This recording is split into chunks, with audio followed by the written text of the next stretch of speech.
Rebecca's.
Okay, I'm back. I'm back.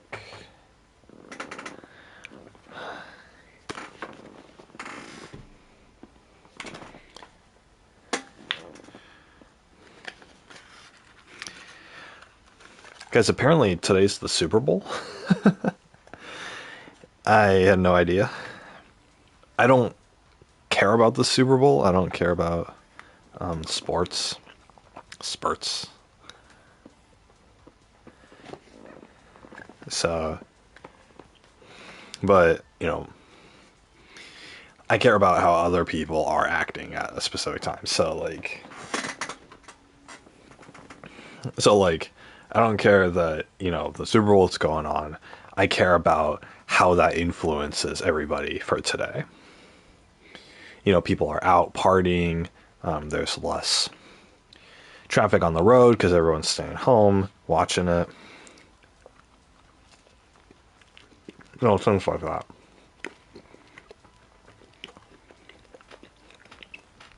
Maybe they have good deals on fast food because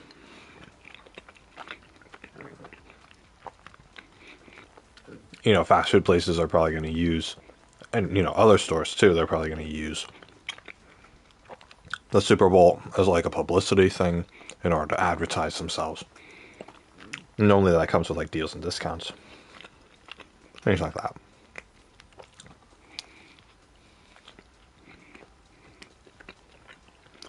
I'm sure Uber Eats drivers are getting a lot of work tonight, delivering food.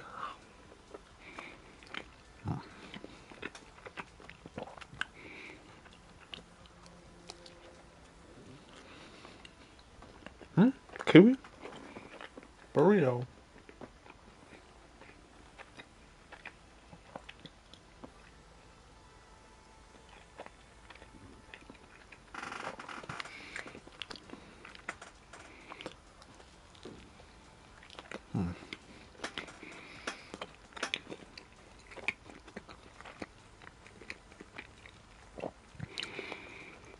Last time I was at Wendy's, I got extra ghost pepper ranch.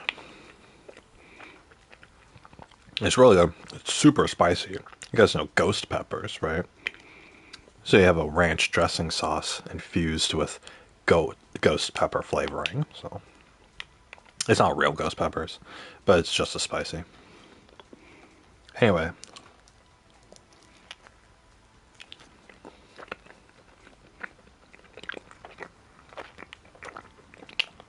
I'd gotten it,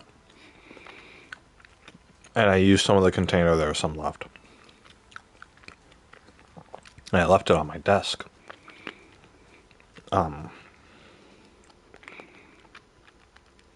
For a little bit, and my cat Kiwi came along and started licking out of it. She was licking it, and she was going all at it. She was eating the ghost pepper ranch sauce. Cats like creamy and milky things, so they'll go after ranch sauce. But this stuff is spicy. It's like if I mixed jalapeno peppers in a glass of milk. Like, that's... Except more peppers than milk.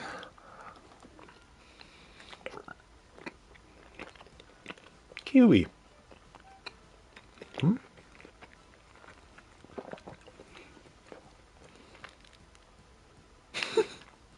You want some? It's a burrito. It's all mush. I don't think you want mush. I give you a little lick off my finger, I guess. Here. Come here. Eat the this a little ranch. Eat it. Come on.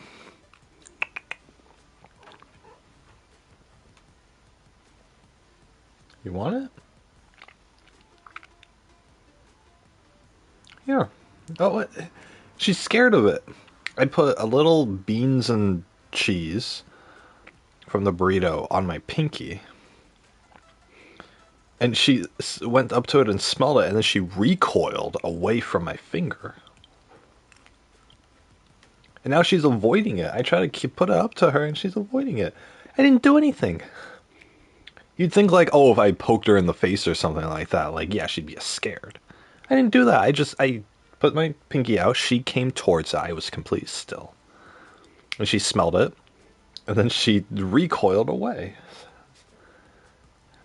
Oh my god. She just jerked her head back. What is wrong with you?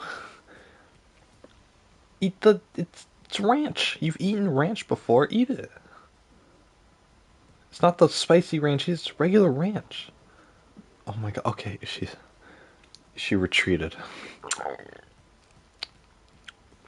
That's fine. It's beans. Whatever. Protein.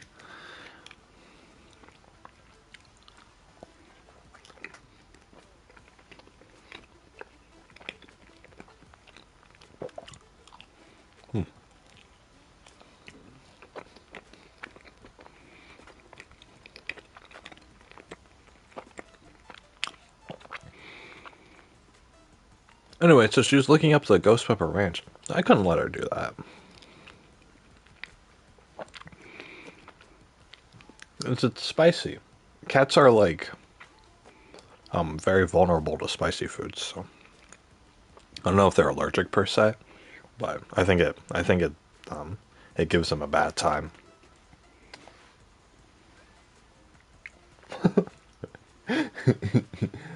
she she's trying to get into my window, and I have those two curtains that are overlapped on top of each other, and they're pitch black too. So a colorblind cat isn't going to be able to perceive the where it is, and they're like right on top of each other too. It's hilarious.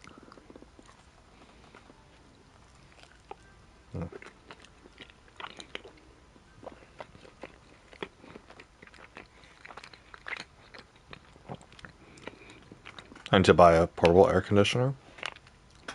They run like $200 or $300, but I'm not going to survive the summer if I don't have it. If it's only February. February is not a hot month. February it's snowing in Canada right now. Hell, it's snowing in like the northern half of California right now. And it's in the high 80s where I live. I'm sure it's worse for people in like New Mexico or Texas or Florida, those hot states.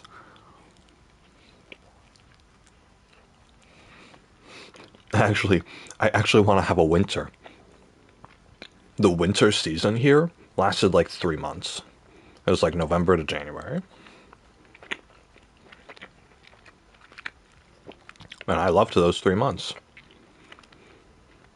And now we're back to the heat. So.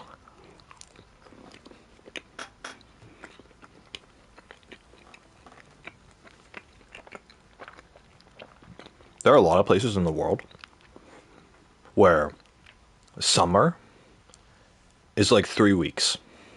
And that's it. Summer is 3 weeks long. That's a dream for me. I hate the hot. I hate the hot so much. It's the worst thing ever. You can bring up the simple argument that, oh, you can always put on more clothes, but you can't. But there's only so many clothes you can take off, right? I'm sitting here in just my boxers. It's February, and I'm sitting here in just my boxers, and I'm super hot. And I'm thinking about like, oh, I gotta turn on the fan or whatever. This is ridiculous. It's snowing in the majority of the northern hemisphere. It's literally snowing.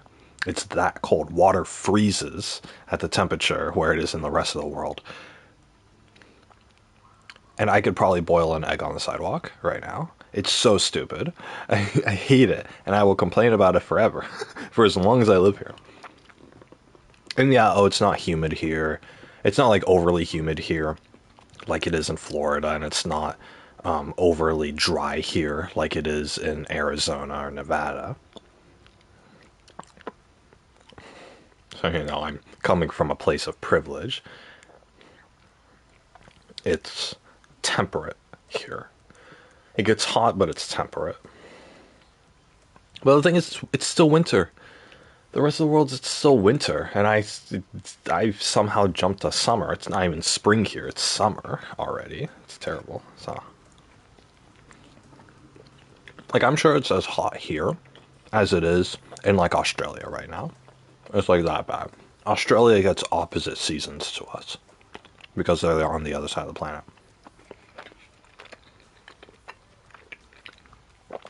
So, like, Australia has Christmas in the summertime because all the seasons are backwards over there. That's fine. Whatever, they live with it. But so it's summer over there right now, still. And it's probably just as hot over there right now as it is here in California right now, where it's supposed to be winter.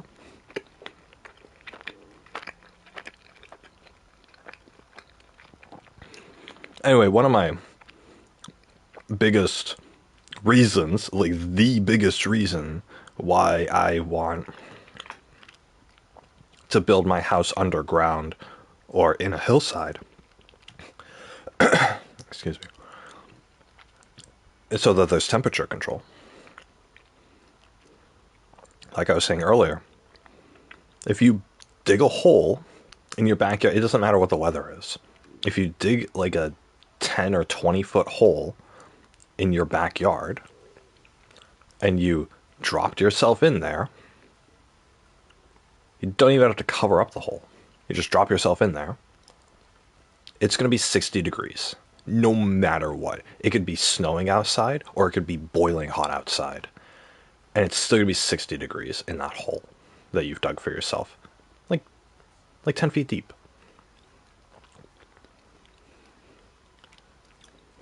Like, the Earth has this natural insulating effect. Otherwise, we'd all be doomed.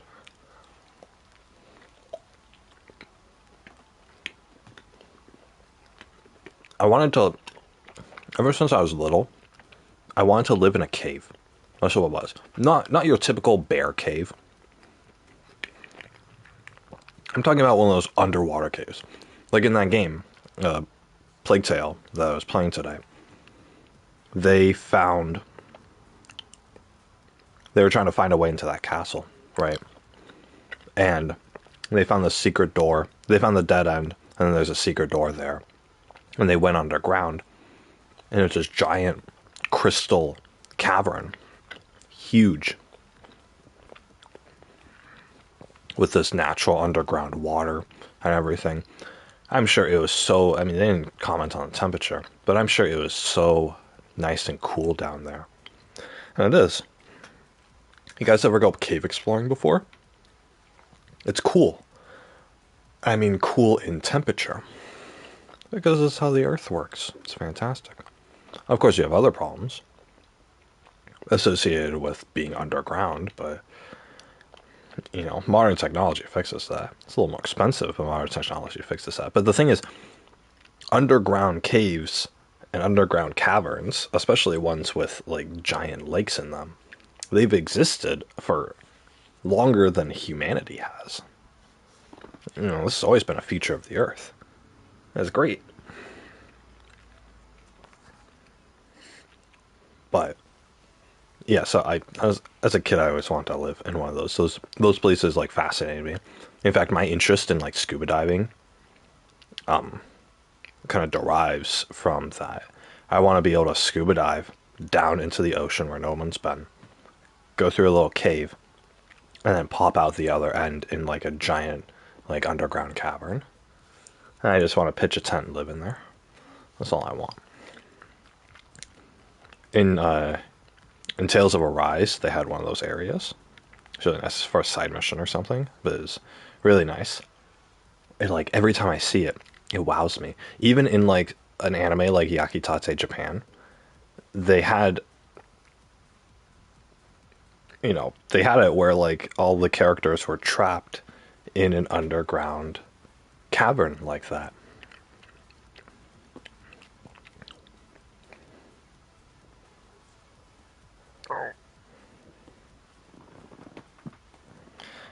So It's like, it's just, I love it. I absolutely love it. Like, if I had one of those in my backyard, like, I'd never return to my room. It's, to say the least. I literally live in that. I've literally, like, ever since I was a kid, I had fantasies of going to one of those caves and just pitching a tent and just living in there. Just hearing the water drip into the lake, being able to swim in it, being able to fish in it, grill up the fish on a little campfire. You know, it's all different varieties of stone that you're going to be seeing and that you're going to be walking on. So, you know, it'll work for any purpose. Oh, that'd be great. That's like my ideal, honestly. There are some like medieval fantasy RPGs or whatever where one of those areas, underground areas, is like the huge focus. You guys think about like dwarves, you know, typical fantasy. You have humans, elves, and dwarves, and then like orcs and goblins and stuff, right? So the dwarven people typically live underground or they live in mountainsides. So they live in like a cave system or a cave area where they might never, you know, they might never see the light of day. In fact, in a lot of video games like that, you'll go to a dwarven city and it's all underground. And it's nice and cool and all that stuff, and it has those cool features. And then you'll like recruit one of the dwarves to join your party. And then you'll leave the dwarven city and go back to the surface. And the dwarf will always comment, "Oh, this is my first time up in, you know, on the surface. I've never seen the sun before. I've heard about the sun, but I've never seen it before." It's like so cool. It's like so cool. Like you could go your whole life without seeing the sun or without seeing the sky or anything like that. But the thing is still be completely like content with your living situation. Being content with what's around you, you know? Obviously, like someone like me, like, dude, if you threw me in a room and you just drop me 100 feet underground and you never let me out ever again, I probably wouldn't care. To be honest, I probably wouldn't care.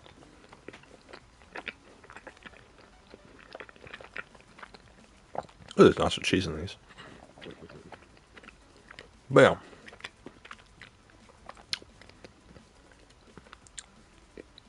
Like, I'd be totally fine with that. Yeah, I know the sun and sunlight has, like, health benefits and whatnot. I had to read up on it. When I'm researching building an underground house, one of the major things that they advertise is that you can still build an underground house or an in the hillside house and still have windows to let sunlight in. And a lot of these posts that I read have made blueprints for how to make one of these houses as exposed to the sun as possible. And they talk about the ins and outs of it and window positioning and where to face, you know, what cardinal direction to face the windows in order to get the maximum amount of sunlight. Apparently you're supposed to face them to the south for maximum sunlight if you live in the northern hemisphere, which is America and Europe and stuff. And so yeah, I'm reading all this stuff and I'm sitting here thinking like, I don't want that. I don't want sunlight. I have like double layered blackout curtains that don't let any sunlight in, and I can sleep until 4 in the afternoon and feel like it's always nighttime in my room. I love that. Why do I need sunlight? And so then I had to look up on the internet because I have to play devil's advocate with myself. I can't just go in one direction and you know, ignore the criticisms. So I have to look it up to see why, you know, why do people want sunlight so bad? You know, what's so important about it? And apparently sunlight has a lot of health benefits. So a lot of health benefits that I have seen a decrease in myself ever since I got these blackout curtains. Sunlight gives you an easier ability to focus. It supplies you with vitamin D or E or whatever it is. I don't remember which one. Plus, it's got other benefits and stuff too. And yeah, you could take. I mean, I could drink a cup of coffee and take a vitamin supplement and substitute all of that. But there's a lot of unknown factors to it. What if sunlight gives you more than just vitamin D? What if sunlight just gives you more than an adjustment to your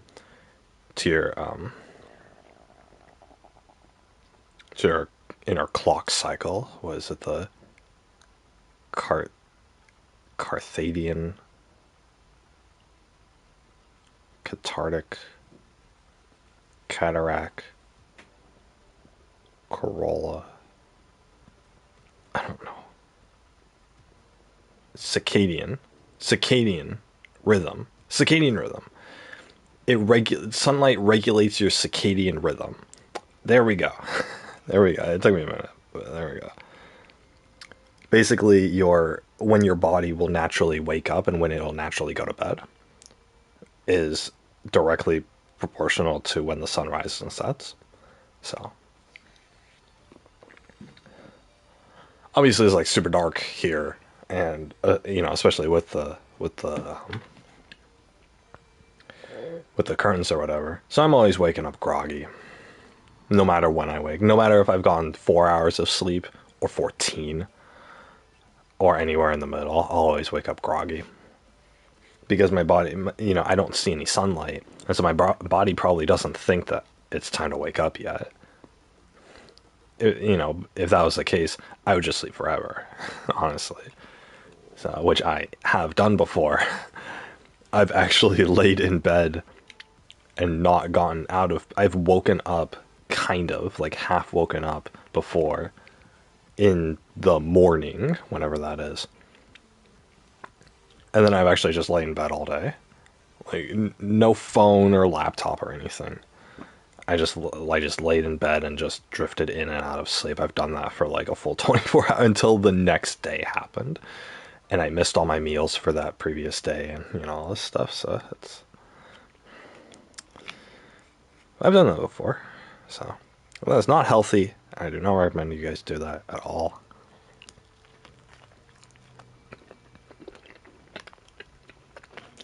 But it's because, like, I guess, like, the sun is your connection to the world or whatever. I don't know. I get that it's, like, healthy and beneficial for you. But I also think that if I build, like, an in the hillside house, then if I need the sunlight, I'll just open the door and walk outside. Like, I don't need the window. Like, there's got to be, for me, I like that separation between the outside and the inside. And especially if I'm going to be doing like farming and stuff, I'm probably going to be outside all the time anyway. So why am I having the outside sunlight seep into my indoors house, right? Well, if I want to watch a movie and it's still 4 PM and the sun's still out, but I want that movie theater experience where, you're completely cut off from the world. It's pitch black, surround sound, all that good stuff. What if it is nighttime and I want to be doing something on my TV and pretend that it's that movie theater experience again, where you're completely cut off from the world, which is why movie theaters are so cool. But of course, they're in public, so I don't like them. But because you guys have gone to movie theaters before. I mean, everyone's gone to movie theaters at least once.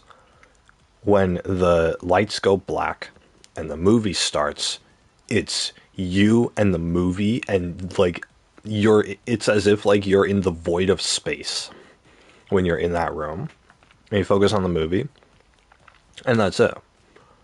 Right? You don't think about the other people that are around you. You don't think about the people next to you who are chomping on their popcorn or, slurping their drinks or whatever. Right? It's all just ambient noise to you.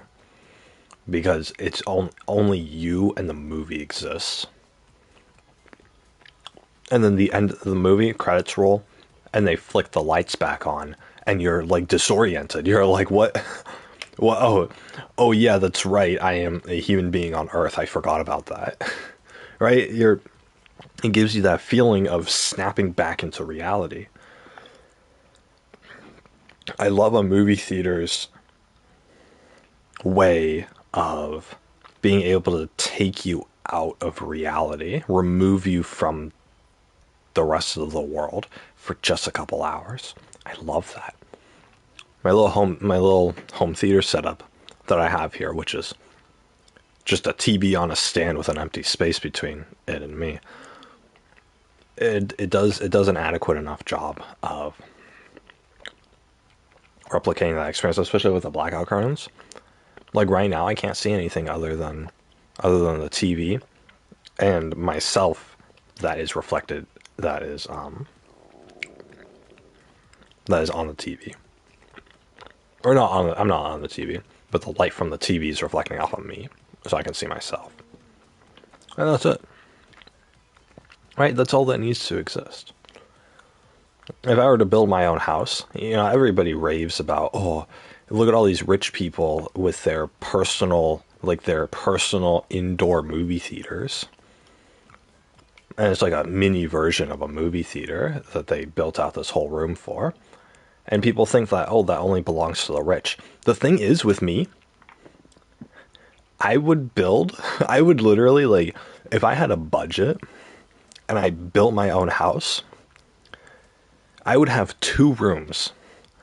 One room would be that indoor movie theater that can sit like 2 or 3 people, but it's just this blocked off space that's pitch black and, dark red carpets on the wall and like speakers and surround sound and a giant TV screen on the far end. And then me in like a super comfy recliner chair with cup holders and a food tray right there. One room would be completely dedicated to that. And then my second room would be literally everything else. It would be all the necessities. Kitchen alongside the wall, refrigerator off in the corner, dining room table in the middle, bed off to the side. Maybe a window there for some of that natural light health benefits or whatever. Natural sunlight health benefits. And the door. And the door that lets me leave the house. That's all I do. You guys can imagine just a little rectangle where there's the door at one end and then a basic necessity room of the kitchen, fridge, table in the middle of it, and my bed in the corner. And maybe like a storage area. And then on the first half of the rectangle, and then there's a little door in the middle that goes into the second half of the triangle, or of the rectangle, which is a full home theater setup. Like the entire space is dedicated towards that. And that's it. That's it. I could put like 2 shipping containers together and weld them together and cut out the middle and do that. One shipping container is my living, eating, breathing, and exiting area, and the other shipping container will just be a full home theater setup. And that's it. That's all I need. I don't need a guest bedroom. I don't need 2 living rooms. I don't need a living room and a family room. I don't need a backyard. I don't need, any of this stuff, right? Give it to me simple. Give it to me simple. Of course, if I had a choice, I wouldn't have just 2 rooms in my house because that plan is really tight on space. I would have 3 rooms.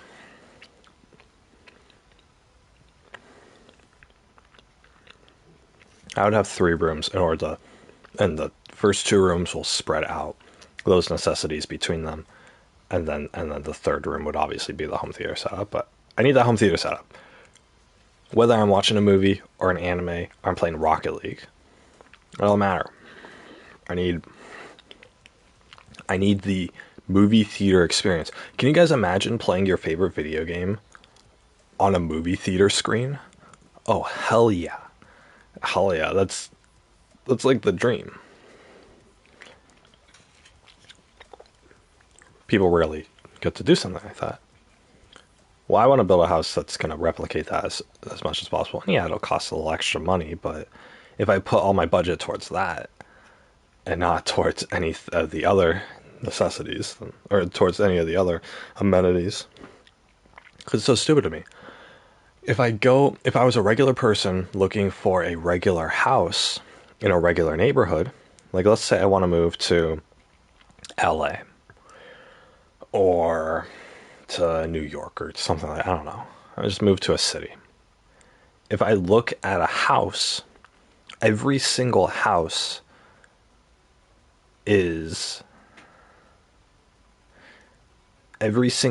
that's available is a family home.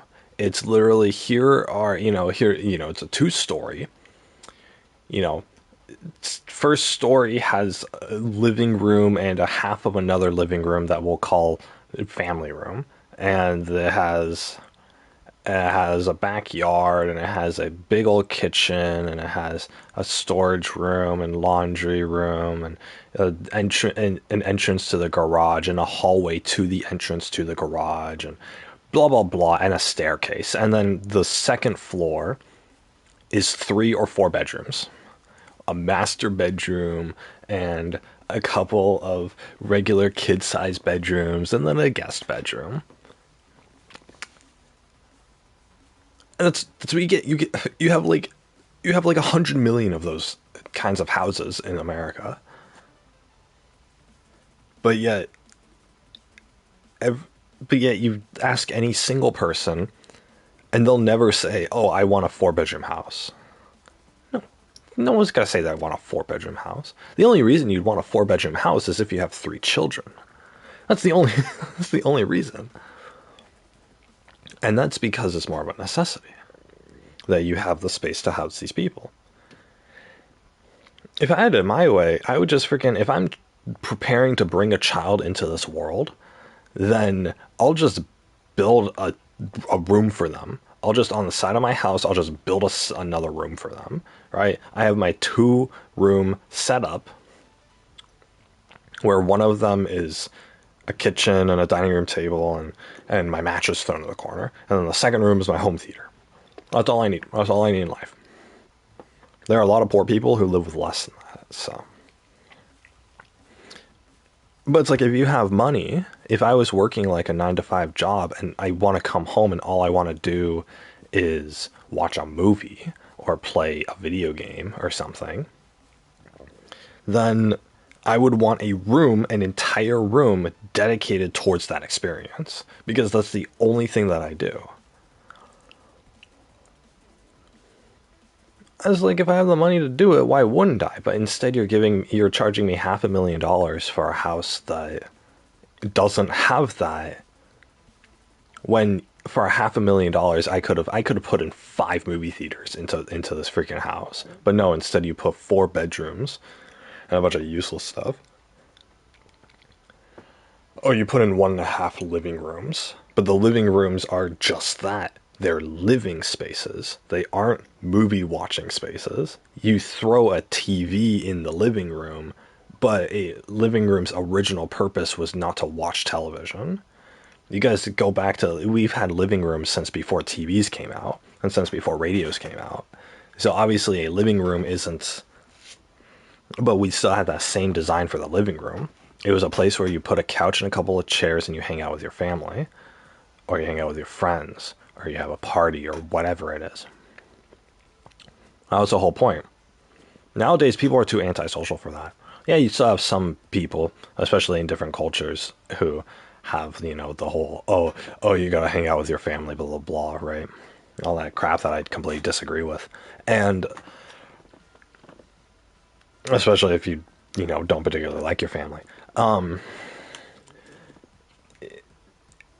And so for the most part, the living room is typically going to be used by 1 or 2 people at a time. You're going to throw the TV in there because you have no other use for this room other than to watch TV.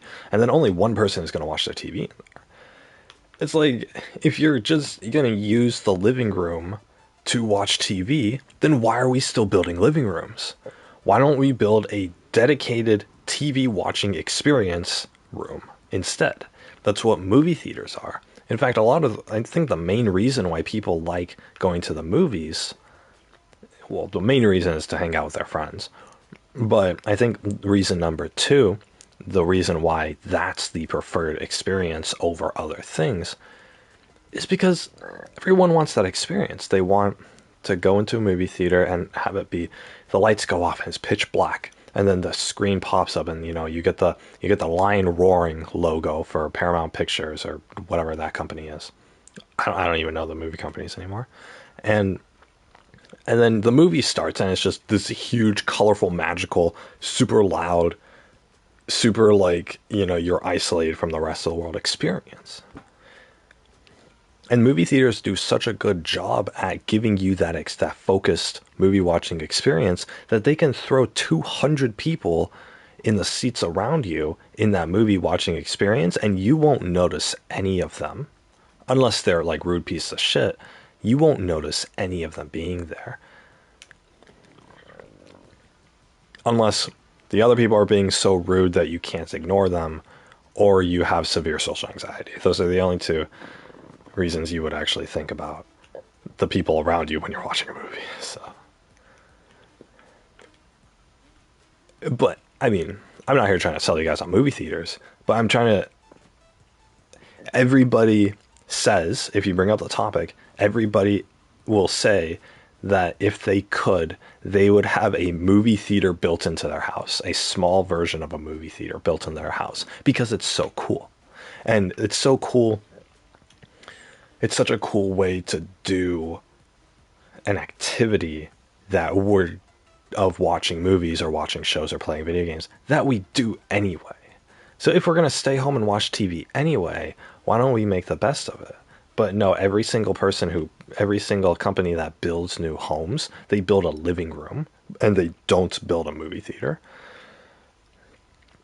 And let me tell you guys, there's no difference in cost.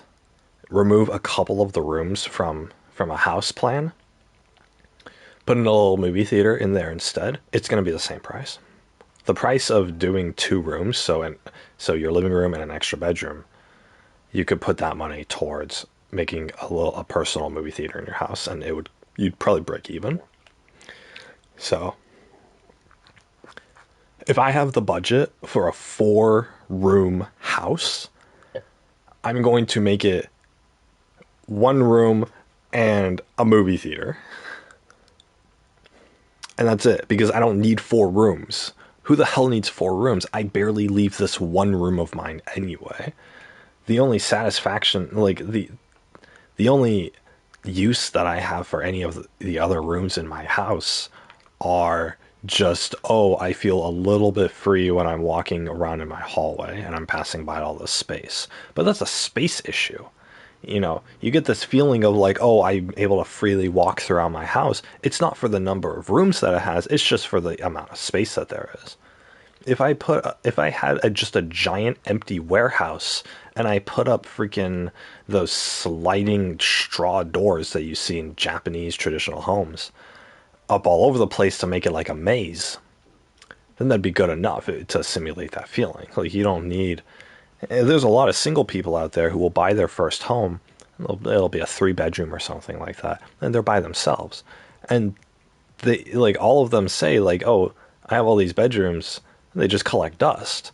I walk by them maybe once a day, and they're just empty because I have no reason for them. It's like, okay, replace those rooms with a movie theater, and you're going to use them. You're going to get as much mileage as possible out of them, and you're going to love it because you're the only guy in the neighborhood who has a movie theater built in their house. Like, how freaking cool is that? You have the space, why don't you do it? Obviously, individual homeowners aren't going to do it because it's going to cost a lot of money to renovate their house like that. But if you're at the starting base where you have an empty plot of land and you're planning to build a house, why the hell would you give it a living room? Why the hell would you give it a living room and a family room? If you have a whole bunch of space, that doesn't mean, we got to put more bedrooms in here, right?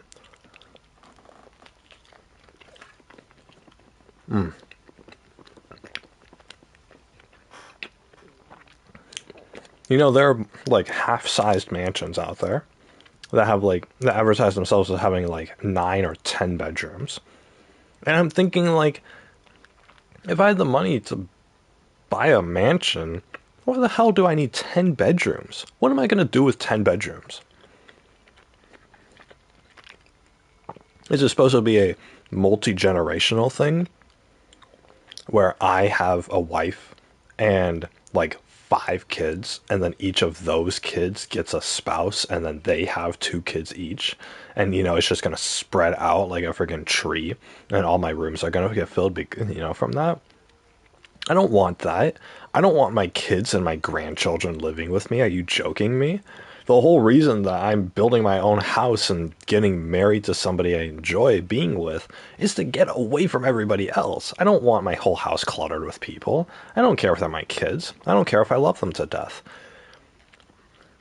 What I would do if I was just given, if God came down from the heavens and gave me a mansion, the first thing I would do is I would destroy the mansion. I would cut it up. I would cut up the mansion so that it becomes like 3 or 4 separate houses. I get the best house on the piece of land. My children, when they grow up, can have the rest of them. And that's it. Problem solved. In fact, that's what I'm planning on doing. If I can get this plan of mine rolling where I buy a piece of land that's like 1 or 2 acres big, I can get a self-sustainable farm off of it, along with electricity and water and internet access and all that. And I can make it work. Then what I'm going to do is, because I want my kids to be around when they're adults to help out on the farm when I get older, I want that. I'm not going to enforce it, and if they want to go live their own lives as adults, they are more than welcome to. But I would appreciate it if they stayed on the farm and whatnot. And the incentive for my kids to stay on the farm and live with me once they become adults, once they find husband or wife, once they have their own kids, whatever, is that I'm just going to give them pieces of my land. I'm going to say, okay, you grew up in my custom built house this whole time. Now you're an adult. Do you want your own? Come on, you and I can go build it together. I would love to build a house with my son, with my adult son. That would be fantastic. I would love that process. Whatever he wants, he can customize it however he wants. He didn't like the design of my house when he was growing up. He can build his own different. I'll give him the piece of land and I'll help pay for the building materials and we'll freaking do it. And to live on my land, the only thing he has to do in return is help me with the garden or help me raise the animals or whatever. He doesn't have to help me most of the time. Just like give me your Sunday to help me once a week and then I'll give you the food. Like it's just free food, right? So, that's what I would do though. Is my whole point with that is my kids, when they're grown up, they can build their own homes on my piece of property. Do you guys realize how many people out there would kill for the ability to be able to build their own house on their parents' property? There is so much poverty. There are so many poor people in this country. And they hate the fact that they don't have a stable living situation. Hell, these days you can't move out of your parents' house when you turn 18. Legally you can, but you won't have enough money.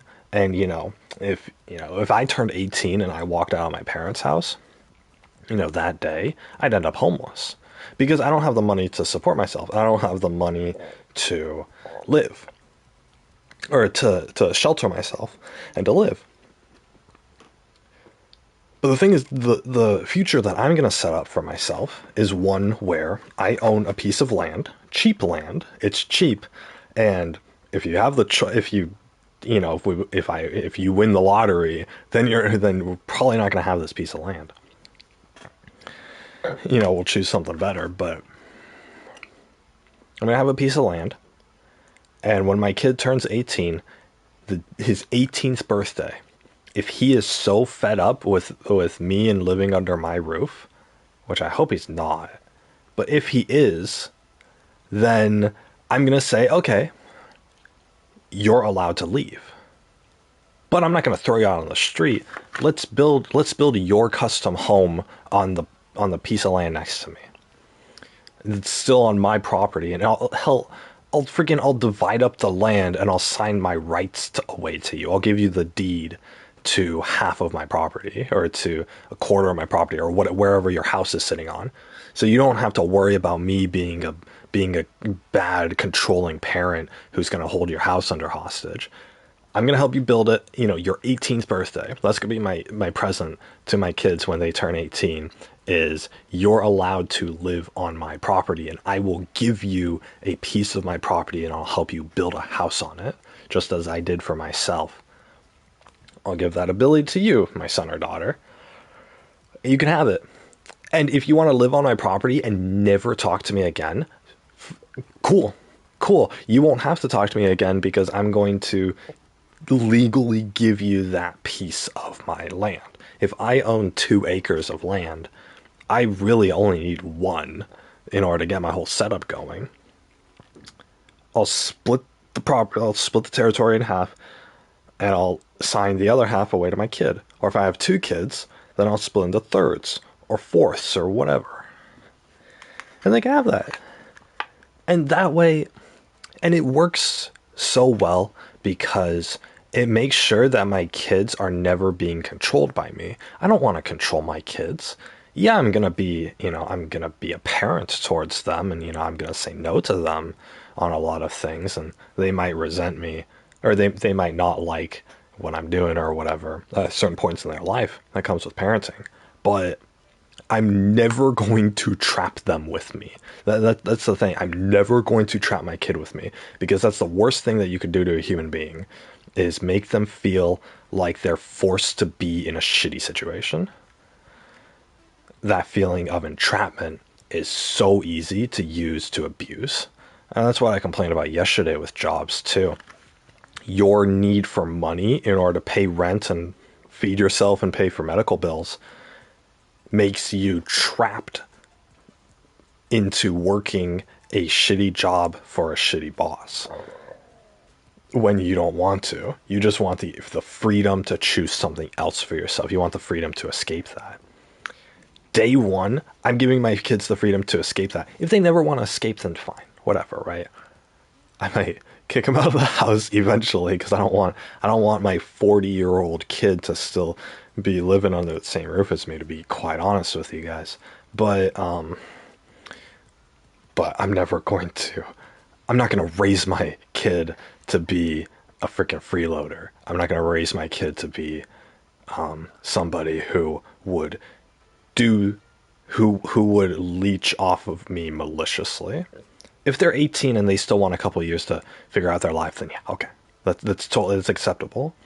I'm 27. I still live with my mother. It's understandable, especially these days. But I'm not going to raise my kid to be somebody who will freeload off of me. But I'm not going to raise my kid in a mean way to where they want to run away from me at the first chance that they get either. So, because it's cruel. It's absolutely cruel, and it's a horrible thing to do to your own kids. When I give birth to a kid, when I have a kid, even before that kid is even conceived in the womb, even before that, my mission when I have a kid is to set them up for a good life.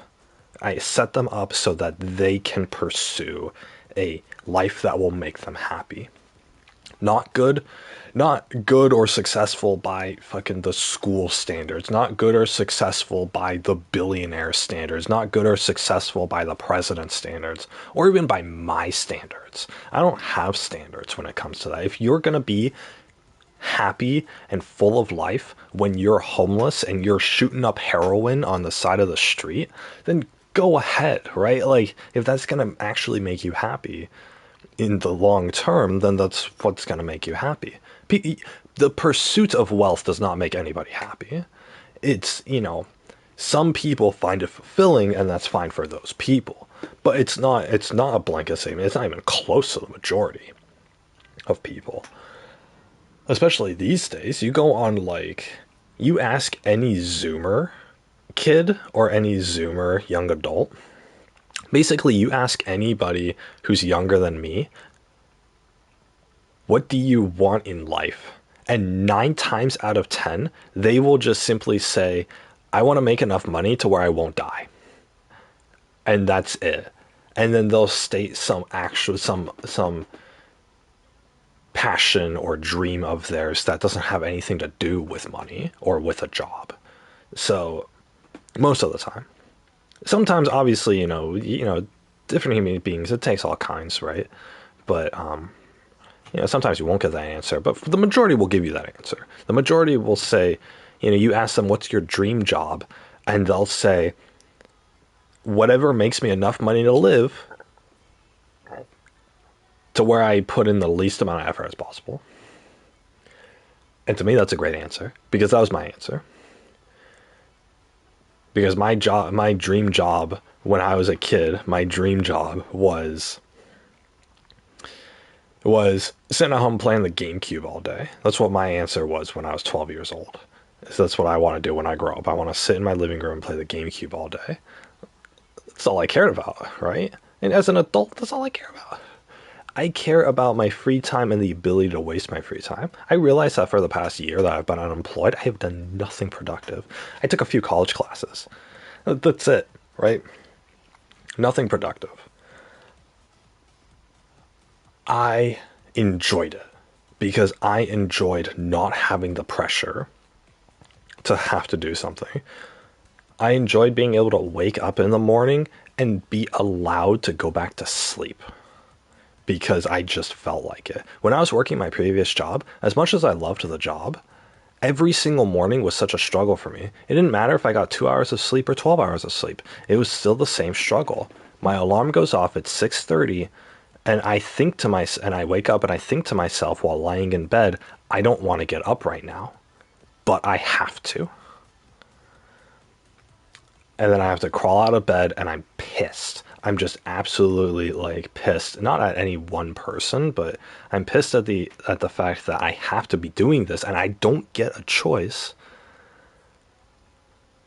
to not do it. I don't get the freedom to not do it. I don't get the freedom to call out sick today. I don't get the freedom to just say no. And hell, I have this freedom of how long I get to sleep taken away from me 5 days every single week. 5 out of the 7 days. I get that freedom taken away from me. I have a job that is basically telling me, hey, you don't get to sleep. Right now, you have to come to work. Ugh, that feeling alone made me want to quit the job. And I told you guys before, I loved my job. Most of the years that I worked my job, it was a great job. I felt really, it was easygoing, but I felt really proud and accomplished at what I did at work. It was actually a great job to have. And I would choose that job over everything else for those reasons. I still didn't want to fucking work. I still don't want to do that. If my job was like 2 days a week, that would have been perfect. Because then I get to enjoy the rest of my time. Even if it was like 4 days a week, that would have been fantastic. Right? I always wanted Mondays off. Didn't want to have to go in. I took a lot of Mondays off, actually, from work. My job was very lenient on, like, sick days and stuff, so. Apparently the company hasn't been ever since COVID happened, but I haven't even touched that, because I'm not working there anymore, so it doesn't affect me, but. Yeah, no, anyway, it's. Why did I start talking about this again? Let's talk about Zoomers. Anyway, you're a slave to whatever it is. And why was I talking about that? I'm not going to get into it. But I was trying to make a connection with something. But yeah, anyway, I don't want my children to feel like they're trapped living with me. or with my wife or anything else like that. I don't want them to feel trapped. In fact, if they become teenagers, if they become like 15 or 16 years old and they're really fed up with me, which hopefully I will not have raised a kid to hate me. And I've actually been watching a lot of like parenting advice videos and stuff like that in preparation of this, because I have to first, because being a parent's tough. Being a parent is really hard, but the majority of your parenting gets done between ages 1 and 7 of the kid. And after that kid turns 8 years old, you're pretty much, it's like, okay, did you do everything right previously? Because if you did, then it's going to be really easy to parent the kid going forward, and you're going to have a great relationship with them. If you didn't do everything correctly and you screwed up a lot, then it's going to make the future years really difficult, and you might as well just give up now, like that sort of thing. So it's not all black and white. There's a lot of gray area there, and obviously people can't just decide to quit raising their kid. But there's so much involved there, and like so many specific issues, and I won't get into any of them. Mainly because I don't have like the knowledge or the forte to really be an authority on it. But if my kid ends up hating me, or ends up, not liking living with me, or just simply wants to cast off on their own a little earlier than the age of 18, we'll build a house for them. I don't care. If my kid is 15 years old and he or she decides that, hey, I want to live on my own, in my own place, build them a house. I do not care. If you're 15 or 16 years old, hopefully you will have taken in everything that I've taught you and use that knowledge in order to protect yourself and pursue happiness in the world. And by that point, as long as you're, doing what you're supposed to, and, not just doing whatever, then as long as you're putting in some work somewhere in order to sustain yourself, then that's totally fine. And if my kid just wants to live off on their own when they're freaking 15, and all their aspirations in life are, they just want to help me with the farm in order to feed themselves in a house that we built together for him or for her, then that's fine. I do not care. Why would I care? That's what baffles me. All these other parents are like, oh, but that's not going to make them succeed. Oh, you're just giving them everything on a platter and they're never going to learn or whatever. They are learning. If they want a house of their own, and they want it in the easiest way possible, they're going to have to build it themselves. You guys don't understand how hard it is to build a house. I'm going to be there working with them, and I'm going to be offering them my knowledge and expertise on it, and probably be funding a lot of the housing parts and stuff. But they still have to build it on their own, and they have to come up with a plan, and they have to figure it out. That is a lot, and that shows a lot of effort.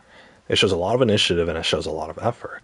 I'm not going to hand them a house. I'm not gonna be, oh, it's daddy's little girl, I'm gonna buy her a freaking Mercedes car on her 16th birthday and then pay for her freaking house when she moves out. I'm not gonna do that. Why the hell would I do that? I'm not rich enough for that. But I understand that doesn't teach, independence or anything like that. But you give them an opportunity to do something, and as long as they're willing to put in the effort, if they want something, then they're going to work for it and put in the effort, and you help them. And yeah, he or she gets a piece of my land, and, gets me to help them build a house, and gets to take advantage of my farm and my my food situation and my solar panels and my electricity and stuff like that, right? That's like, who cares? Who cares? Because the amount of effort that it will take for them to live that kind of life is way more than most people are putting in these days. In fact, I'd say it's a lot harder to live that life than to just go to work for 8 hours a day. Because at least when you go to work for 8 hours a day, you're guaranteed pay, which is guaranteed money that is guaranteed to work at the grocery store and work for your car payments and blah, blah, blah, right? Work for your rent. And then you get to go home and do whatever you want, right? Farm life is not easy. Farm life is not, oh, I'm gonna, just work for 1 hour a day just to make sure everything is good and up and running, and then I get to spend the other 23 hours that day freaking playing video games. It's not like that. It's not like that at all. In fact, I've told you guys before, I want to get my own land and I want to start my own food growing operation on my land just to sustain myself, and my wife and my kids. But I want to do all that in order to get away from the working world, in order to get away from working for a boss and having to earn money and be a slave to my job and a slave to health insurance and a slave to money. But in doing so, I'm going to be putting in a lot of effort. In fact, I can predict that I will probably be putting in like 10 to 12 hours a day, 7 days a week for like at least the first 2 or 3 years of the farm life. At least 12-hour days for every single day, no breaks, no holidays, no weekends, no paid time off. If I'm sick with the flu or something, I'm still going to be on that farm. I'm still going to be feeding those animals and cultivating my plants and running my aquaponics setup and whatever, right? I don't get time off. You don't get that. And the thing is, the whole operation can still fail, or it can have a poor yield, or, anything like that. There's still risk involved, and it's not a comfy lifestyle at all, at least not for, initially. So it's a lot of work. It's a lot of work, and it's more work than it would simply be if I just got a job at the grocery store. If I just got a job at the grocery store scanning people's groceries for 8 hours a day, that'd be a hell of a lot easier than farm life. It'd be a hell of a lot easier. It'd be a lot less time dedicated towards it, and it'd probably net me more money. But I'm not doing this whole thing to have an easy life. I'm doing this whole thing to have a good life, and that's good by my standards. I am making it sound like it sucks. It's not going to suck. It's not going to suck because it's something that I'm doing for myself. That's the difference. People don't like working because they don't like having to do something for somebody else. When you farm your own stuff, you're doing it for yourself.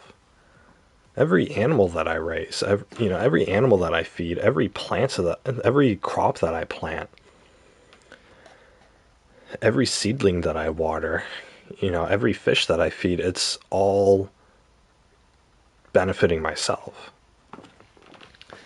It's not benefiting myself today, but you do it for a couple of months, and then your carrots grow, and all of a sudden you get fresh carrots, and it's stuff that I grew myself. And that makes it even more worth it, and it makes it more delicious. And that's where the benefit comes from. It's the same as like starting your own business. If you start your own business or your own company, you get that same satisfaction. That's why entrepreneurs are such like go-getters, and they do the hustle and the grind, and they keep going and going with it. It's because they derive satisfaction even if they work 12-hour days every single day for the next 10 years, every single minute of their working time was to benefit themselves. It's to grow their business and make themselves more money on their own terms, doing their own thing, with no boss to breathe down their neck about it, and no like master slave kind of relationship with anybody other than themselves. And that's what drives them forward. You can't expect that. You will not get that kind of work ethic from anybody who's working for somebody else. Guaranteed, you will never get that kind of work ethic where you bust your ass off to make somebody else more money. And that's why there's such a job crisis nowadays, is because bosses are requiring their employees to bust their asses in order to make the boss's money. And people just aren't with that, because most people don't have the mindset of entrepreneurs. Most people don't have the mindset of people who run their own farms.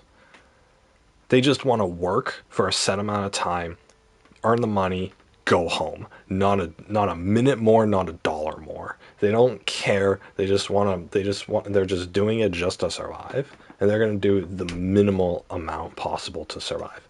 While they're working, they'll put in some effort, but they're not going to work for a minute more than they have to. And it's this, that's what it is. So anyway, back to my whole kids thing. My children will be helping me on the farm starting at like age 4. Like, as soon as they can grab objects properly, they're going to be watering the plants. As soon as they can understand basic reasoning, they're going to be raising those pigs. They're going to be raising those chickens. They're going to be harvesting the eggs. They're going to be cooking these ingredients in the kitchen. They're going to be learning and understanding how every single thing that they do out on the field is going to come back home and benefit them. They're going to see that direct correlation between the work that they do and what they get in return for it. If you have a 5-year-old kid pick his own vegetables and chop his own salad, or make his own pork sandwiches from the pigs that he helped raise, and he sees the direct result of that, you'll have someone who will work forever. You'll have someone who understands what working is like and how to put in that effort. And I say all of this as somebody who never learned that. When I was growing up, all I did was play video games. I never learned, and I made myself microwave meals. I didn't learn cooking. I didn't learn the ethics of hard work. In fact, when I was in school, everything came so easy to me, I put in no effort in school. I got straight A's all the way until high school, and it was just piss easy for me. So there was never any real hard work, and there was never any reward for that hard work. As a kid, and even as an adult, there isn't. Even working a job, and I've complained about this before. I don't know if I did it on stream or not, but I've said this before. When you work a job, it feels meaningless, depending on the job, of course. But a lot of jobs, they feel meaningless, and it feels like your work isn't amounting to anything because, you're just making money, or you're keeping the company running or whatever. And I think the big reason why people get burnt out and they feel underappreciated and all this stuff is because of their bosses and their work conditions, obviously, but people don't associate the money that they earn from the job with the job itself, because they don't get paid right away. If I work at a job for 8 hours, and then at the end of my shift, I say, "Hey boss, I'm done," and he's like, "Okay, good work today, here's $100. I would be super excited to come back into work tomorrow, because I know that I'm going to go back to work tomorrow. I'm going to do those 8 hours. I'm going to get $100. $100. What could I buy with $100? I could get that new video game. I could get those upgrades to my car. I could go to a restaurant. I have $100 bill. I can go to my favorite restaurant every night. Oh my God, because I worked for that. And my boss handed me that money that same day. It's this huge sense of satisfaction that you see in children all the time. You need reinforcement. If a kid does something good, you give them a reward. It's basic. So if an adult does something good, you got to give them the reward. They're working for something and you're giving them that reward just as a kid would. And the argument is that, an adult goes to a job and works for money. But jobs nowadays, jobs everywhere and in all time periods, the way jobs are structured, the way pay is structured, is that you don't get paid. at the end of the day. You get paid once every 2 weeks or once a month. My last job was once a month. In fact, it wasn't even that same month. If I worked for the first half of the month, I turned in my time card, and then I wouldn't get that paycheck for that work. Like, let's say I started work in September. I work half of September. I turn in my time card with my hours on it and stuff. I will not get that money until October. And then let's say I worked the second half of September and the first half of October, right? So that 1 month in the middle of the month time period. And then I turned my time card. When I worked on September 20th, I didn't see the money from that days of work until November. For days I worked in later September, I didn't see that money from those hours until November. Until like November 10th or whenever payday was, I don't remember. And it's like, and so what happened was when I started my first job, I worked for a couple weeks, and then I had to wait a full month afterwards for my first paycheck, and it was a small paycheck. It was only like a few $100s. And the thing is, in that extra month that I had to wait for my paycheck, I had to keep working. I didn't stop working. I didn't work for 2 weeks and then wait a month. I worked for 2 weeks, and then I also worked for a month while I waited for the pay for that first 2 weeks. It was such a convoluted system. And then the thing is, by the point I got my first paycheck, by the time I got my first paycheck, I had already been working for a month and a half, and it was only a few $100s because they only paid me for like my first 2 weeks. And then the next month, I'd been working 2.5 months now. I get my second paycheck. It's only 1 month's paycheck. I'm thinking I'm being gypped here. Like, yeah, that's a subconscious feeling that I had. I'm being gypped here. I'm not being paid for my work because the pay comes so far in the future. And in fact, this is how it was when I quit my job.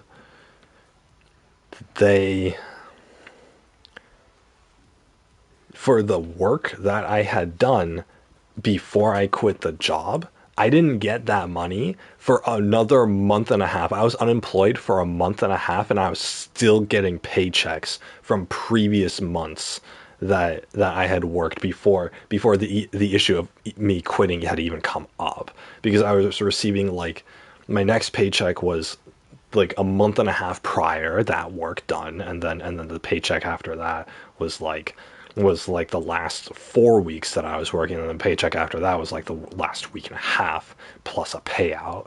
And it was this whole thing. It's this whole, like, my whole point with this is that even if you work a grocery store job, they don't pay you until the end of 2 weeks. So it's more immediate than my job was, but you have to work for 2 weeks, and then you'll get paid at the end of the second week. And you'll get paid that money. And I think it's a little quicker than what my job was. My company had a lot of employees, and they had a whole system for paying, and they had legal hurdles that they had to go through in order to make the pay accurate and all this stuff. So it's understandable. But the point with all of what I'm saying is that you don't work for a day and then at the end of the day you get the paycheck, right? I go to a job to get money. I work a job to get money. Where's my money? I just worked this job for you today. Where's my money? You know, if I go to somebody's house, if I go to my friend's house or like my uncle's house that I've done before, and I help him move, I've had to help him move before. I help him move. I spend the whole day over there. You know, it's like 8 or 12 hours. I'm helping him move. We're going back and forth. We're moving furniture, all this stuff. At the end of the day, he hands me $100. The couple of times that I've helped my uncle move houses was a more rewarding job to me than the 5 years that I had worked at my previous company. Why? Because my pay was instant. Because in my stupid primitive mind, I do work, I get paid. And it's that instant action reward that you see in small children that still permeates in people today, in adults. And it makes sense because why wouldn't it's basic psychology? If you're working a job and your shift ends and you don't get a reward for that right away, you do get paid. You just don't get paid that day. You don't get paid that day. And so you're not going to associate that. You're not going to be thinking, you're not going to get your paycheck next Friday and think about how, oh yeah, this is for my last Monday's work. I remember my last Monday's work. Ooh, I'm so giddy about that. No, you fucking don't remember last Monday's work. You don't remember what you had for breakfast this morning. Don't tell me you remember freaking the last week of work that you did. You don't. Nobody does. Freaking nobody is sitting there thinking about like how, oh yeah, last Tuesday, Tuesday afternoon 3 weeks ago, I was slacking off and I was wondering if I got paid for that or not. You're not thinking about that. Nobody's thinking about that. You think about that on the day that it happens, and then you see whether or not you get the reward for that. Because human beings can't think that far in advance, and they can't think that far behind. They can, but which is why people work jobs. They can logically think about it, but they're not instinctually thinking about it. If I work, if I'm thirsty and I pour myself a glass of water, I had to work to pour myself that glass of water, right? That was the action that I had to do. I took time out of my day to fill up that glass of water, and I took time out of my day to put that cup to my lips and to drink it. I had to do that work. What was my reward for all that work of pouring the water and doing the action of drinking it? Well, I'm not thirsty anymore. I feel good having water in my system now. Instant reward. Imagine if you were thirsty and you poured yourself a glass of water and you drank it and you didn't feel your thirst being quenched for 2 weeks. You did all that work to drink the water, and your body, instead of feeling satisfied, your body instead tells you, okay, big pasta, you gotta, we'll give you that satisfying thirst quench feeling 2 weeks from now. And all the glasses of water that you pour yourself from now until next Friday, we'll add those all up together, and we'll just give you all of the, your quenched thirst at once, all that satisfying feeling at once, Friday afternoon or Friday evening when you get off of that shift. So keep drinking water, even though you'll never feel satisfied, because we'll give you that satisfaction eventually. People would just stop drinking water. Like, I don't know what to say. If you don't feel satisfied drinking water, then you're not going to drink water. If you don't feel your hunger go away when you eat food, you're not going to eat food.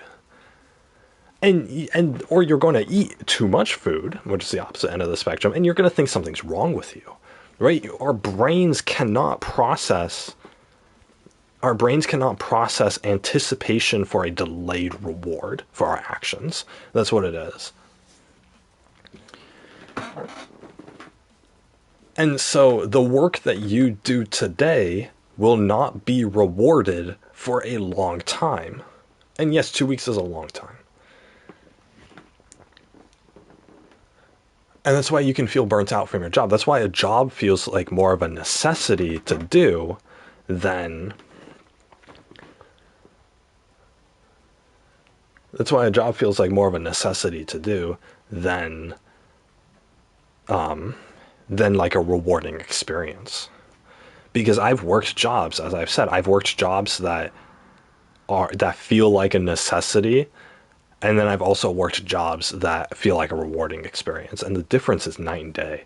It's terrible. It's terrible how that is. Starting a farm is a rewarding experience, right?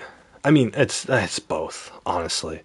If you're doing the harvest, then it's a rewarding experience because you pick all those carrots, out of your garden. You slay your pig and you get all that meat, right? And it feels like, okay, all this culmination. But you do have to do the work of planting the seeds and fertilizing the soil, and you keep watering and make sure everything works and whatnot, right? So it's tough, but part of the work involves reaping your own rewards, picking those vegetables, picking those fruit, butchering the cows, all this other stuff, getting the eggs from the chickens. So it's that culmination of like, okay, you got to do a bunch of work beforehand before you get rewarded, but then it's also the last day of your work is when you get all the reward, right? So, you get the harvest and then it's there or whatever, right? So it does take a little bit of motivation to do, but with traditional working, it's a huge problem because you go to a job today and you work today and you will not see the reward for that work today. So you think to yourself, at least subconsciously, well, what was the point of me even working in the first place? And then, of course, that thought turns into, what's the point of me working tomorrow? Or you wake up in the morning and you're tired. What's the point of me dragging my ass out of bed and going to work today if they're not going to fucking pay me? They're not going to pay you for that work today because they're going to give that money to you in 2 weeks, or they're going to give that money to you in a month and a half like they did with me. And it's like, there's no point. There's no point. And so you stop associating, because of that, your mind stops associating work with reward. And if you're doing work, and if your mind can't associate those two together, then that means you're doing work for no reward. And if you're doing work for no reward, and you instinctually know that, but then your brain logically tells you, okay, well, we will get rewarded just later, and we got to keep going to work. Then you're going to hate yourself. That's the only logical conclusion of that, is you're going to hate yourself for that because you're telling yourself to do something that's absolutely, utterly stupid. You instinctually, and I'm not saying I'm the one who thinks it's stupid. I'm saying you're the one who thinks it's stupid because instinctually you see effort with no reward. You see work done with no reward or no reason to do it, and you are still continuing to do it. It's like if you do something knowing it's going to fail and you keep doing that action over and over again. If I keep losing my matches in Rocket League over and over again, I keep losing, and I keep continuing to play over and over again with no chance of winning in sight, I'm going to hate myself. I'm not going to hate the other team. I'm not going to hate my grandmother. I'm going to hate myself because I'm doing something and my brain is telling me to do something that my instincts know or think they know that it's a bad thing to do, right? And with Rocket League, obviously you can turn off the console and walk away from it. With a job, you can't. If I quit my job because I'm not feeling satisfied, I get to be homeless. I get to starve to death. I get to not pay my college debt. I get to not have health insurance. I mean, there's so many consequences to doing it. You're putting in work for what seems like no reward, and you're forcing yourself to do it, to keep doing it anyway. It certainly feels like slavery. I mean, I don't know. I mean, it's slavery without the whiplashing, that's for sure. And so you wake up, and so I wake up every morning, and I look at the time, and it's time to go to work again. Why am I doing this? And, I lay there and I have a little fantasy of like, what if I just took this knife next to my bed and I just stabbed myself in the heart. What if I did that? I wouldn't have to go to work. I'm just so tired right now. I don't want to go to work. That seems like a better option, to be honest. And you lay in bed and you have those kind of thoughts because you just don't want to do it, because what's the fucking point, right? It's that initial instinct of, what's the point of me doing this? I'm not going to get paid today. Whereas if I worked on Monday and at the end of my shift, they gave me my money for my Monday's work that same day, then I would be ecstatic. My alarm goes off on Tuesday and I'm thinking like, oh God, it's so early. I'm so tired, but I'm getting paid today. I'm getting another $100 today. Hell yeah. I'm getting $100. What am I going to spend that $100 on? I'm going to buy that new video. I'm going to buy Elden Ring. I'm going to buy Call of Duty. I'm going to get another month of rent. I'm going to get Kirby's Forgotten Land or Pokemon Arceus or whatever. I don't know. Like, who cares, right? Or I'm going to save it. That's another $100 in the bank. Yes. That's rewarding for me. That's something that's rewarding for me. If I go to work today and I get paid $100 and right after work I go to the bank and I deposit it.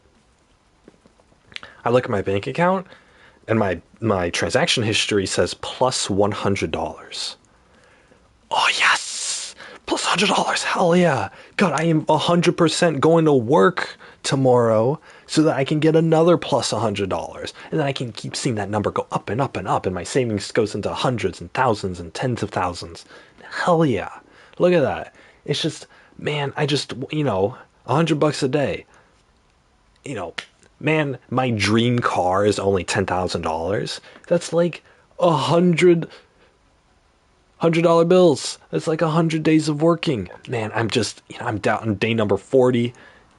Work, get that $100. There we go. Another day down. Just so many to go. It's rewarding. And it's rewarding on a very primitive, instinctual level. And no job does this. You cannot get a job these days, unless it's a one-time gig, which one-time gigs, obviously, they have to pay you that same day because you're never coming to work again, right? It's a one-time gig. Other than that, if you work a steady job or a steady career or anything like that, you don't get paid that same day. You work today and you do good work. You saved the company today with the good work that you did, and you go home with nothing, no reward to show for it, because you don't get paid until the end of the month. You still get paid, and maybe they'll even give you a bonus for your great work, but you're not going to see that money for a while. In fact, the day that you see that money, the day that payday comes and it gets deposited in your bank account, you're probably going to have forgotten where that money even came from. Why did I get a bonus again?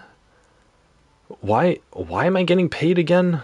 How much? I got paid a little bit more. Why did I get paid a little bit more? I don't remember. You don't remember.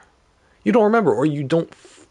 Even if you do remember, the feeling of satisfaction from a job well done has disappeared. It disappeared 2 weeks ago.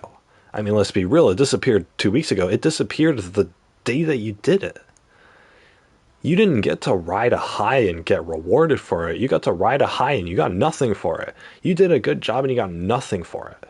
That's what it is. And I'm not saying companies don't pay their employees, because they do. But the whole reason, the whole point of this is that being paid,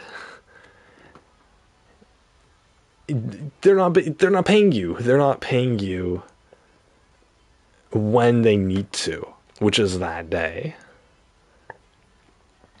Because you don't feel the satisfaction from a good day's work if you're going home tonight having earned nothing.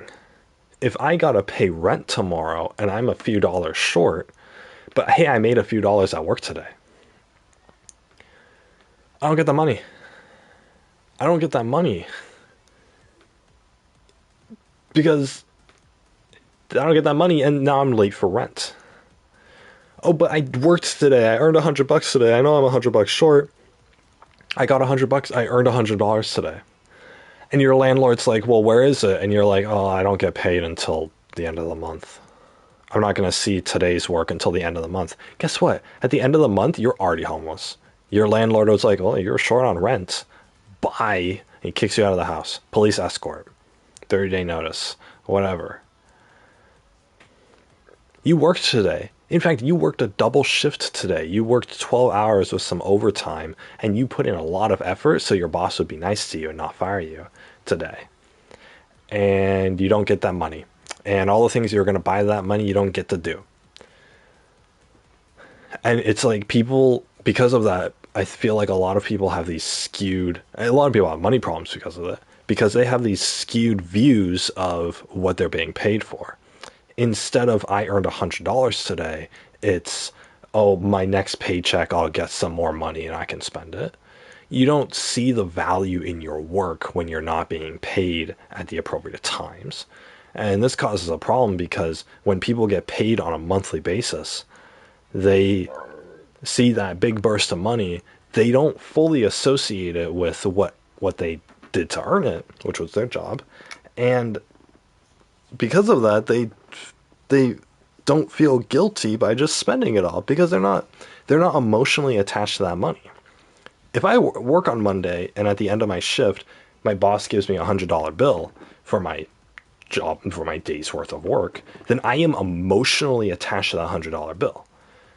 It's a great bit of money, and I am proud of the fact that I earned it and I worked for it, but I value it because I remember the work that I had to do in order to earn that $100. And I'm less likely to waste it on Starbucks. I'm less likely to waste it on a spam mail. I'm less likely to waste it on, trinkets at the Dollar Tree, because I'm going to be thinking about, well, I just spent 8 hours working. Is this really what I want to do to reward myself for that work? And I won't spend the money, and I'll save it, or I'll buy something that's actually meaningful. But the problem, that's how that logic would work. If my kid does his chores today, he does the dishes and he vacuums and he feeds the pets or cleans the cat boxes or whatever, and I give him $5 at the end of the day, then he's going to remember what he had to do to earn that $5. And so because of that, he's going to juxtapose the value of the money with the value of the time that he spent working. And so he's going to assign value to his work. And when he does that, he appreciates money more. Money isn't just some object that just magically appears.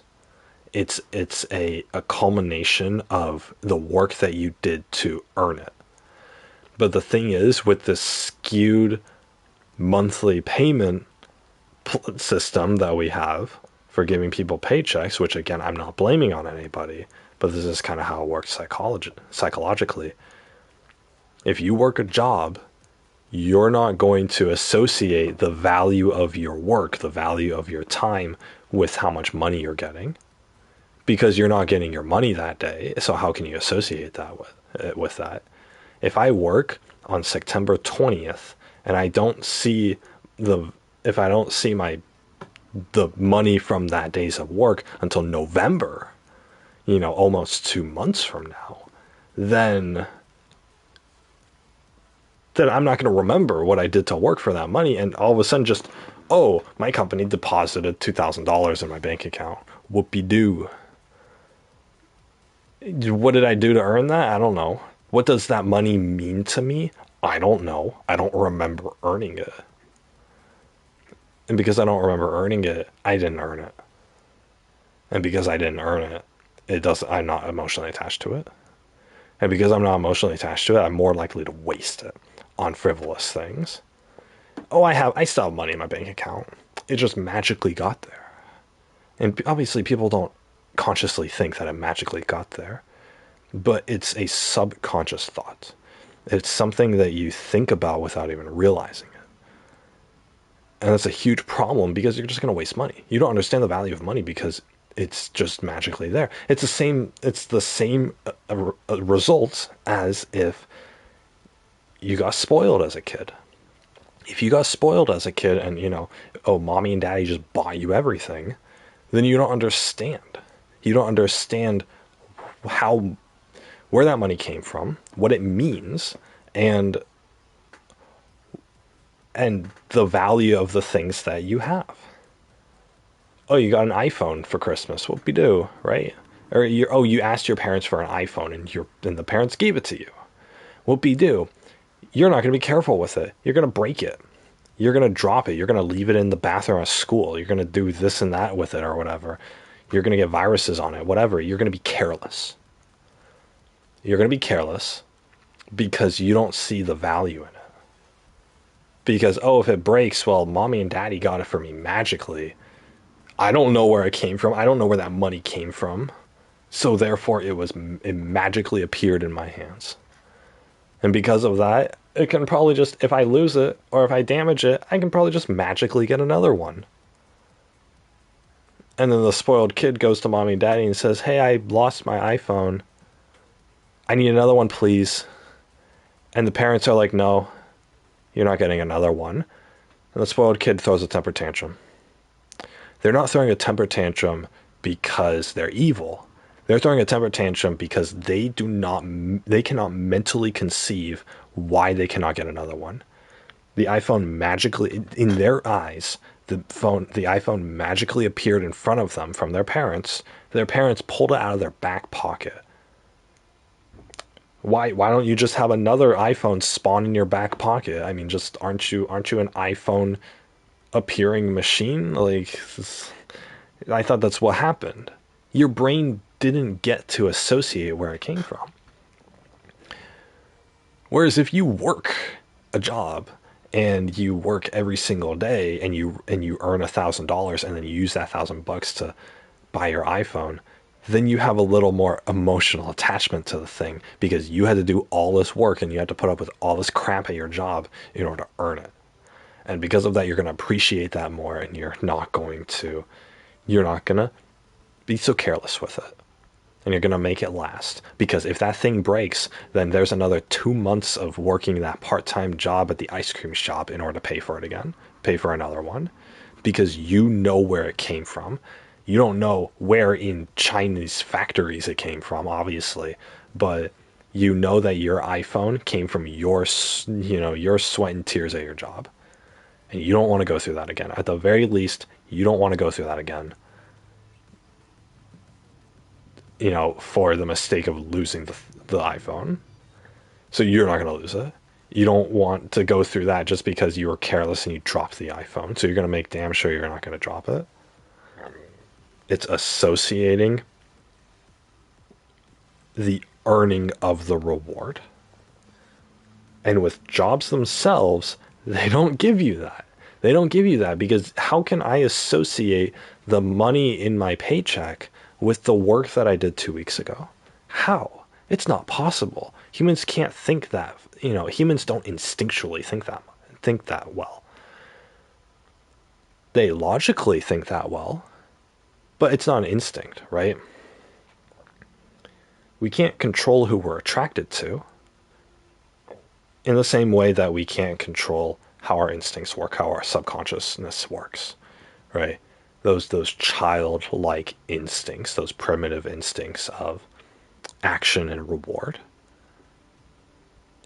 That's something we learn from a very young age, and that's something that continues with us for the rest of our lives. It's satisfying. There's a dopamine hit, right? People have to go on medication in order to have that same feeling.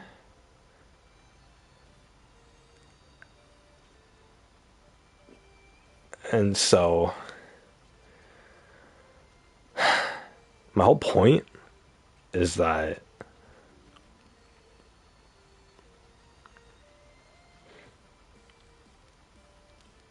jobs are not structured well.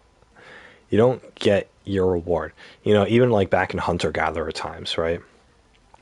If you're a hunter and you sneak through the bushes and you travel through the forest all day, and then you finally see that deer and you get your spear ready and you throw that perfect hurl and you get the deer right in the neck and you kill it. You drag it back to the village. You eat. You did all that work today and here's your reward. Even if you're a gatherer, you spent 8 hours today while the sun was up searching for berries with your basket and you picked a lot of berries. What's your reward? Go back to your village tonight. You get to eat the berries. You get to eat the berries, and you get to see, and you get some of the meat from what the hunters killed, and everybody gets to share, and everybody gets to have a good time eating well tonight. That's your reward. That is such a great reward. You can work for so many hours at so many stressful jobs, if that's your reward, the gain, the the um the materialistic gain, whether it be money or whether it be items or whether it be food, plus the the good emotions that come from gaining that thing, whether it be your own, whether it's your own satisfaction or it's other people's happiness, those are all rewards for the work that you did today. And then you go to sleep tonight, you forget all about it. But you wake up tomorrow and you're like, okay, I want to feel good again. I want to be able to, have a good meal and have that enjoyment again. I'm going to go out hunting again today. I'm going to go gather more berries today. I'm going to go back to work today, even though it's early. And that's what it is. If you get paid that day, if you get that satisfaction that day, then it's worth it. But instead, in modern society, we have this very vague concept that, oh, I got to keep working my job because I have to go to my job for the magical money fairy to deposit thousands of dollars in my bank account once a month.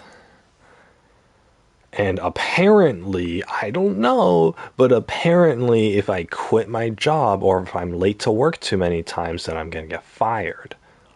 And I'm going to stop losing, or I'm going to stop earning my money. The magical fairy just isn't going to come to my bank account anymore. I guess. I don't know. I heard about it in a book. My boss told me that. Who can actually perceive the consequences for losing their job? You have this idea in your head that you're going to be losing your money, but it's really such a vague concept in the first place of having money deposited in your account once a month, or having to manage that money, have to keep track of it, and having to anticipate when you're going to get the next part. But the thing is, you're going to work every single day, but you're not being rewarded for it. That's why I say it's a vague concept. That's why the concept of the money fairy depositing into your account once a month is such a vague concept, because instinctually you don't understand that. If you told a 6-year-old child, hey, I need you to do this one task every day for like 5 hours a day, and then at the end of the week I'll give you a reward for it. Monday and Tuesday he's probably not going to do it. He's going to sign, like Monday he's going to do it, and then Monday night he's going to realize that, oh, I didn't get a reward. Tuesday he's not going to be motivated to do it, and then Wednesday he's probably not going to do it at all. In fact, that's a huge problem in the education industry, is how do you incentivize children and teenagers to do the work that we require? Because there's no reward for this work. And I've complained about the education system to you guys before, but there's no incentive for people to do work. The only incentive is the intellectual knowledge that you gain from such work or from such studies. And that's not a good driving force for most people. I mean, modern society admits it. We need money in order to motivate people to work, which is fine. I don't like it, but it's fine. It's a system that works. But when you work a job, you're not even given that money. So what's your motivation for going to work? You're not even being given the money today. So what's your motivation for going to work? Oh, I'll see, if I work today, then I'll see that money a month from now. What the hell? Why is that? Like, what? Give me my money right now. And like, no, we're not going to give you the money right now. That's like, it's really bad, because it goes against our very human psychology. But it's a system that keep doing it or whatever. So anyway, I don't know why I started talking about any of this. I was talking about my future children. Oh yeah, my future children. If they want easy street for a life, they're building their own house. They can have my property to do it. They're building their own house. They are building their own house, and they are going to directly receive the reward for building that house, because they get the house and they see it coming along. and all that. So, and they get to see the food grow in the garden. They get to see the animals grow fatter, and and then we get the meat from them and all that stuff. So they get the rewards like right away for their work.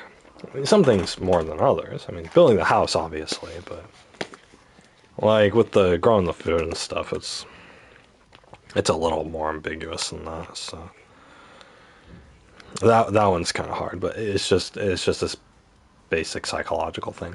What?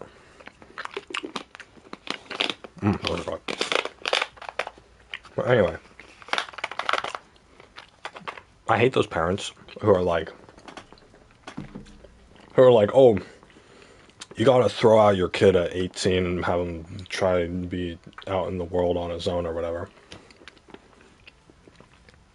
The world's not so kind a place to where you can just venture off on your own at 18. Everything's gonna be fine. If you're 18 and you have a plan and you have a way to execute that plan, then it's completely fine. I hate my parents, so I'm going to move in with a friend. And that friend is already accepted, and I'm ready for the move. That's 100% completely fine, right? If I was in that situation, I would do that. In fact, if I was in that situation and I didn't have the friend to move in with, I would have left anyway. In fact, that's what I did. At 19, I left my home. I became homeless. That was a whole experience and a half on its own. But it's what it is. And the thing is, I don't think that was a bad experience at all, because it got me out on my own. It let me get away from a position that I didn't like in life.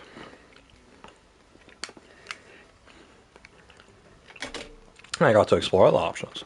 Because the thing is, even if a kid is raised well, especially if a kid is not raised well, if they're abused or whatever else, or they don't get along with their parents or whatever else, especially in those situations, but I think it applies for everybody. If you have only stayed in your house with your parents your whole life, then then the moment that you can, it is a good idea to get away from that and try other things in life. Because nobody's life aspirations is, I'm going to live with my parents for the rest of my life. But that's what's happening. A lot of people my age still live with their parents. It's not good. They're not setting off on their own. They're not taking responsibility for themselves. They're not finding a life partner to share their time with. They're just staying in their old situation. And it's for economic reasons. Nobody can afford to move out. These people don't necessarily do it by choice. But the end result is that it's pretty bad. And again, I'm not blaming anybody for this, except for the rich and powerful who have created the system. But we're not even going to get into that, because I've already gone to that before. But yeah, if you have a plan, or if you have, something you want to do,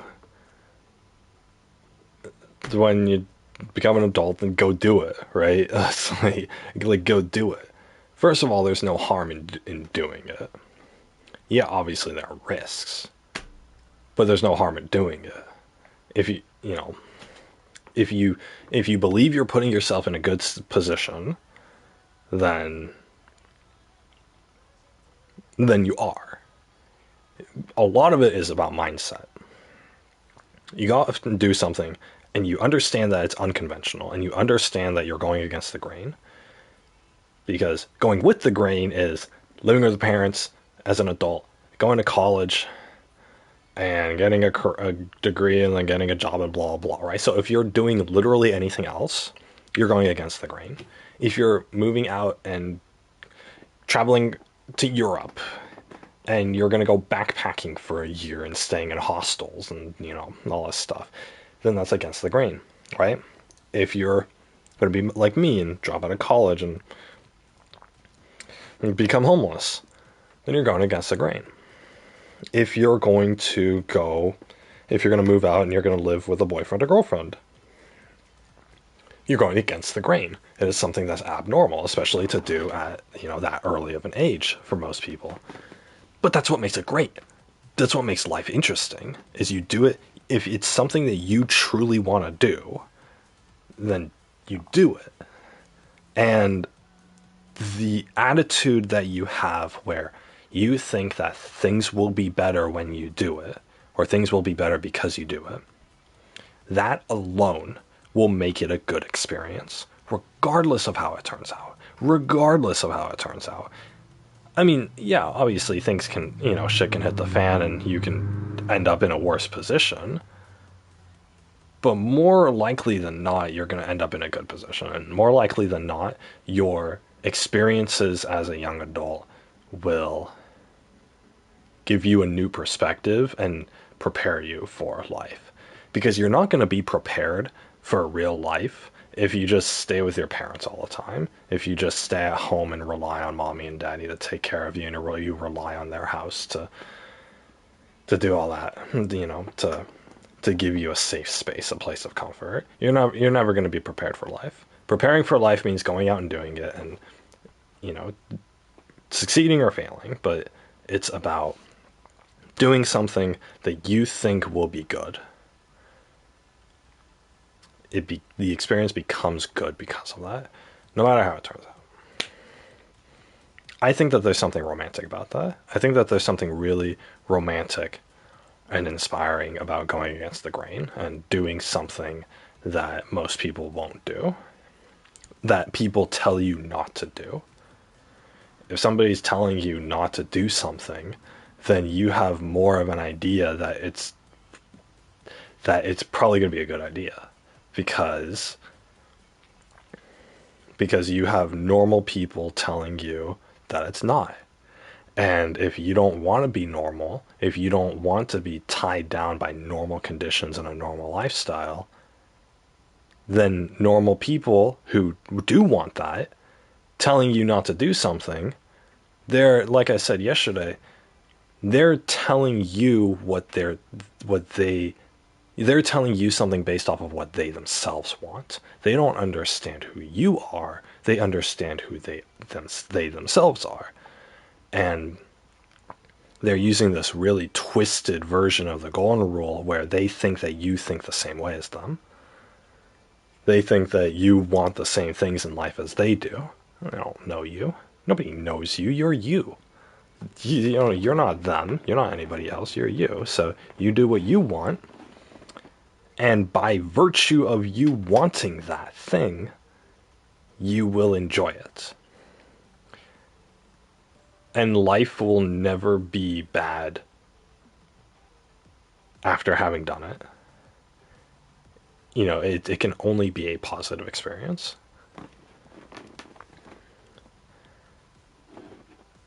So, I mean, there's nothing wrong with that. There's nothing wrong at all. And people need that experience.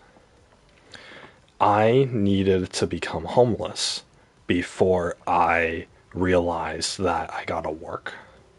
I gotta make money and I gotta figure out if I still want what I want in life, which is to get away from the working world, I gotta figure something else out. Because being homeless isn't gonna do it. That was my main reason for being homeless, is because I didn't want to work. But then I realized that this isn't really an effective thing, and so I had to go and I had to figure something else out.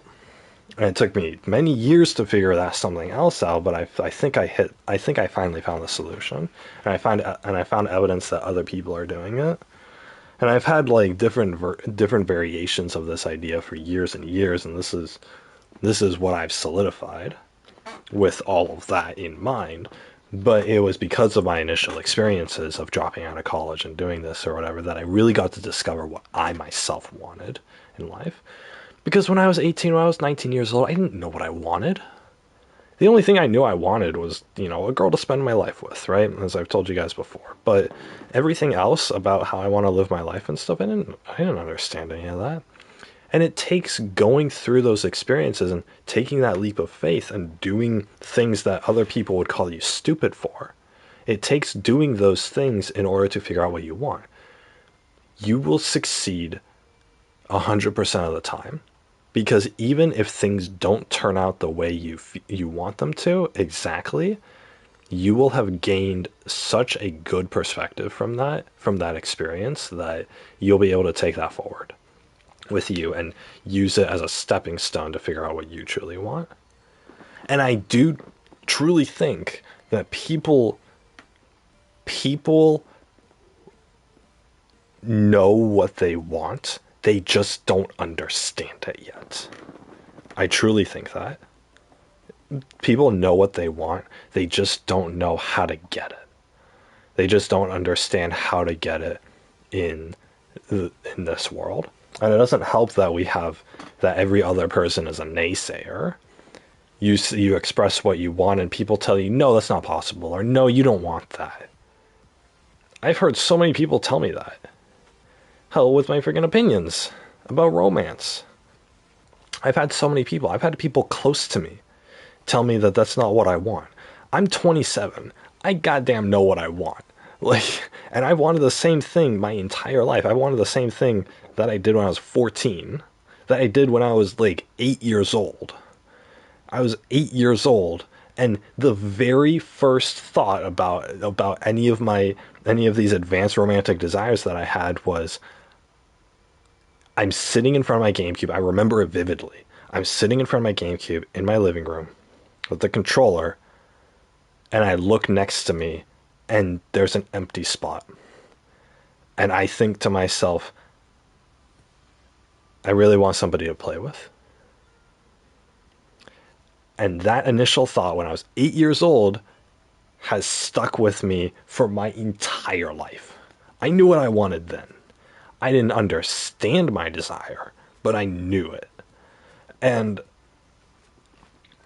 as I grew older, I started to understand my desire, and I started to understand how I would get that, how I would pursue that. And it's the same with anything else. If you have something that you want to do when you're 18 years old and you're legally allowed to do it, you do it. It's like you don't even have to think twice about this. I didn't think twice about it. I filled up a backpack and I walked out my house. I've walked out my front door. And I was out of there for half a year. Everything else was, I just made it up as I went along. But I knew what I wanted, I just didn't understand it.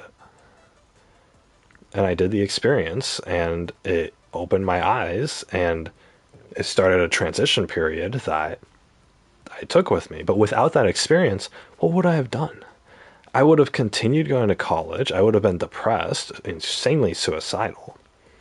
Who knows if I would have finished my degree, but even if I did, I wouldn't have gotten a job with it. I was doing psychology. I was a psychology major. You can't do anything with a psychology degree unless you get your master's. So, and I didn't want to get my master's degree. I didn't understand what grad school meant. I still don't understand what grad school means. All that I know about it is that it's a lot of work and you have to do a lot of things independently, which I'm not that kind of person. But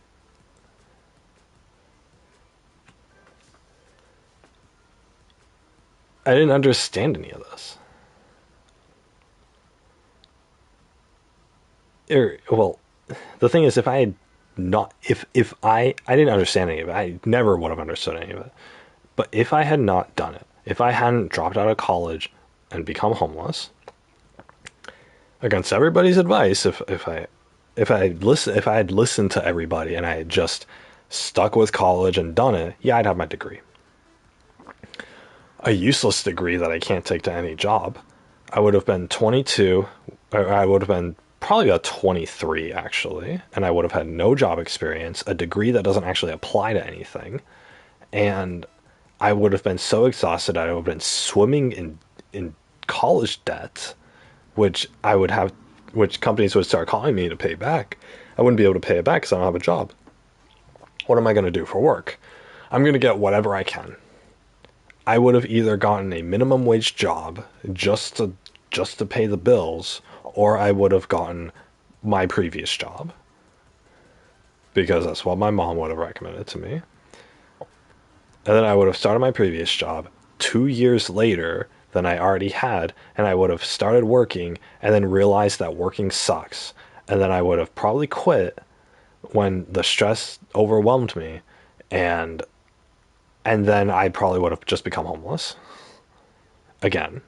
But instead of 19 years old when I became homeless, I would have been like 24. I would have had a 5 year delay on that. And then by the time I stopped that and I whipped myself up into shape, I would have been like I could have been like 30 years old or 32 years old. I'm 27. I have if because I did all that stuff early, because I just took a leap of faith and I was young and I was stupid and I became homeless and all this stuff. Because I took that leap of faith early, I came out of it earlier and I understand what I want to do earlier. If I'm 32 years old and I want to start farm life, it's a little too late for me because I want to start farm life. I have $0 in the bank. I'm 32 years old. I'm probably going to turn like 38 when I actually get enough money in the bank to actually start it. I'm almost 40 at that point. 40 years old is when like your kids are supposed to be growing up. I would just be starting my single life at 40 years old. Can you imagine? In my opinion, I'm already starting too late. But, and then, what about my desire for my romantic desire, right? Well, I'm almost 40 and I don't have my life together. Or I'm almost 40 and I'm just now starting to have my life together. Who am I going to date?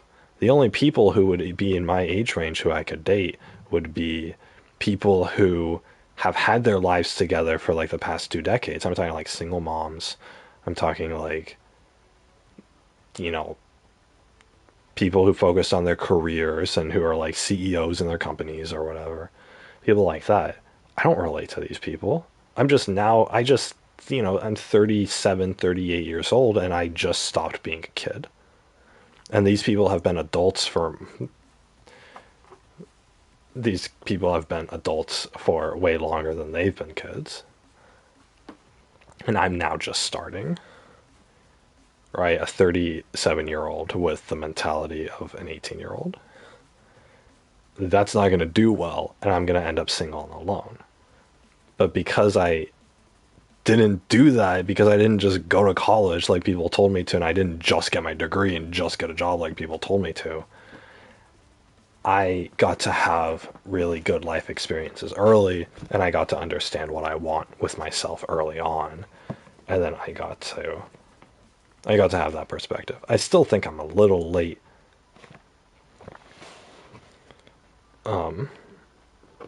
in the race to do this, but it's, better late than never. Thank God I have like a 5 year head start comparatively.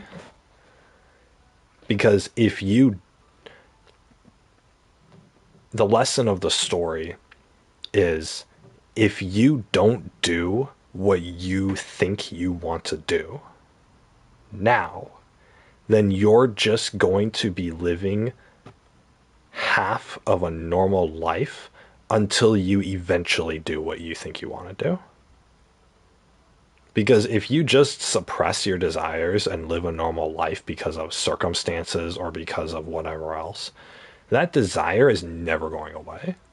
And you're gonna have that desire for the rest of your life. There are people who are retired, and there are people who are in their mid or late 60s, and they mention sometimes that I always wanted to do this thing in life, but I was told not to, and I regret it, and I don't feel like I got to live the life that I really wanted to because of it. Because I did what everyone else was telling me to do. I went to college, I got a normal job, I contributed to society as people told me to, and while it might have been the right action to do, it wasn't the best one. It wasn't the most fulfilling, and it didn't make me the most happy. There are people who are on their deathbeds who are regretting all of the things they didn't do in life. I can't imagine. If I die tomorrow, yeah, obviously I didn't get to do everything I wanted to in life. But if I live until I'm 70 or 80 years old, and then I die of old age and I didn't get to do everything that I wanted to, then that's on me. That's my fault. That's nobody else's fault. That's my fault for not. And I'm betraying myself. If I listen to the advice of my school counselors and of the psychologists and of the freaking of my parents and all that, if I listen to their advice, then me taking their words seriously, me prioritizing their advice over my own desires, it's a betrayal to myself. And it really is. It's a betrayal to yourself when you don't do what you want to do. When you have something in mind that you just want to do, you just want to try and you think it'll make you happy. You really do believe that doing this one thing will make you happy. You have to do it. You have to do it. You will do it anyway. Whether you do it when you're 18 or when you're 80, you're going to do it anyway.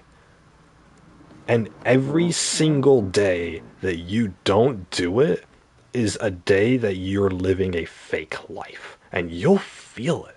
Even if you don't think you'll feel it, you'll feel it. You'll feel like this is a fake existence that I don't want.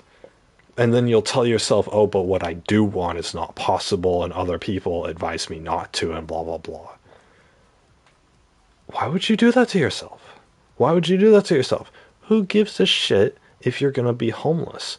Who gives a shit if you're going to be in debt? Who gives a shit if you're going to be, in a bad situation? Who cares? The only thing that you should care about is pursuing what you want, pursuing your desires. Pursuing your desires until you see that you're allowed to have these desires. You're allowed to want what you want in life. It took me so long to be able to tell myself that I'm allowed to want what I want in life. When I broke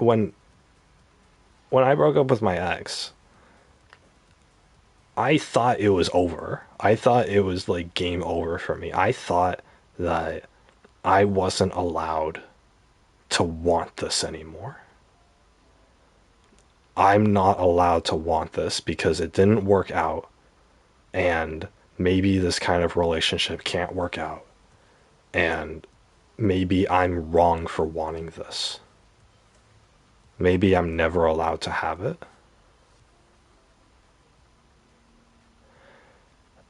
And I truly thought that that was the case. I truly thought that I was wrong for having these desires, for wanting these things in life. Because everybody who had told me that's a bad kind of relationship, when I got into what I thought was going to be that kind of relationship, turned out to be not. There was nobody who was saying that I wasn't wrong. And so I truly thought, and I truly got that experience too, where it didn't work. And so I thought to myself, I don't get to have this. I'm wrong for wanting this, and I gotta figure out how to live life without being able to fulfill this desire.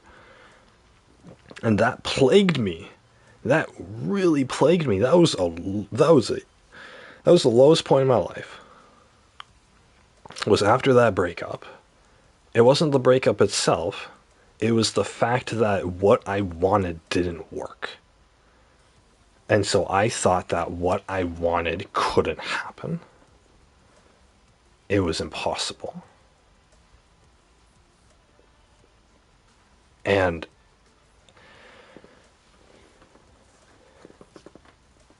it was as if God himself was telling me that I didn't get to have it, that I don't get to want it, that I'm wrong for wanting it at all, and that I should just give up and accept that, I'm never going to be satisfied in life. That was truly the lowest point in my life.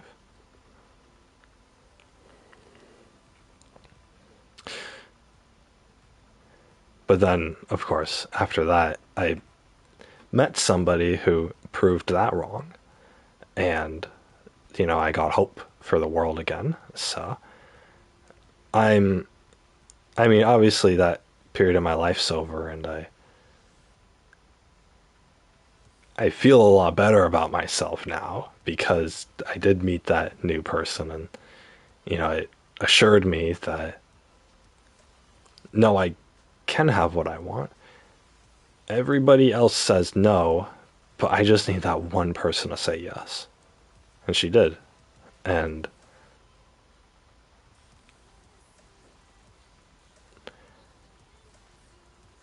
I feel like my life can be satisfying again. I feel like my life can actually be happy again. So, that's probably like her accepting me is probably like the only thing that's keeping me going nowadays, but I'm like just it's a testament to the fact that, and yes, I am coming from a place of, I guess, privilege in that aspect now.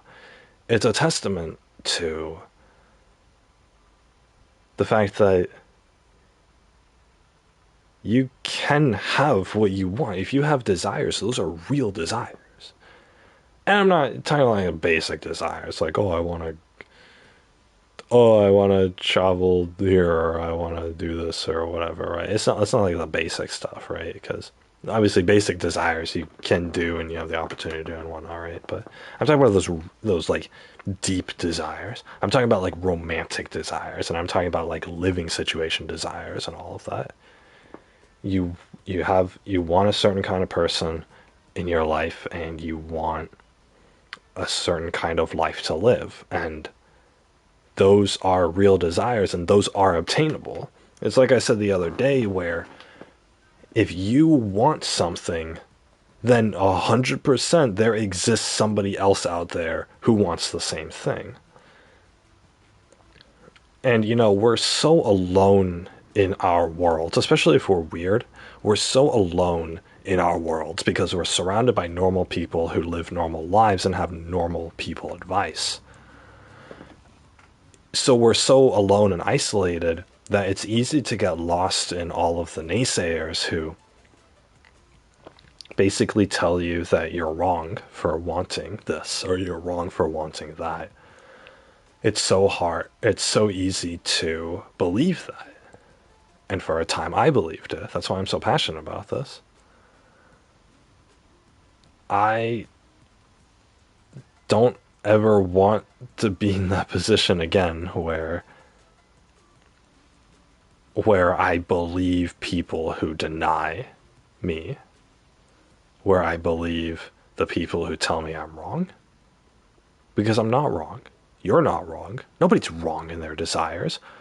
Why would anybody be wrong in their desires? You're allowed to want whatever you want. And like I just said, whatever you want exists. Whatever you want exists. As long as it's like physically possible, right? Whatever you want exists. People wanted to fly like birds, and they invented airplanes. People looked up at the moon and said, I want to go there, and they invented rocket ships. Like, it's the human beings can achieve what they want. In fact, what makes a human being is their desires. That's what makes us different from animals, is that we desire things. We desire things more than just food and safety.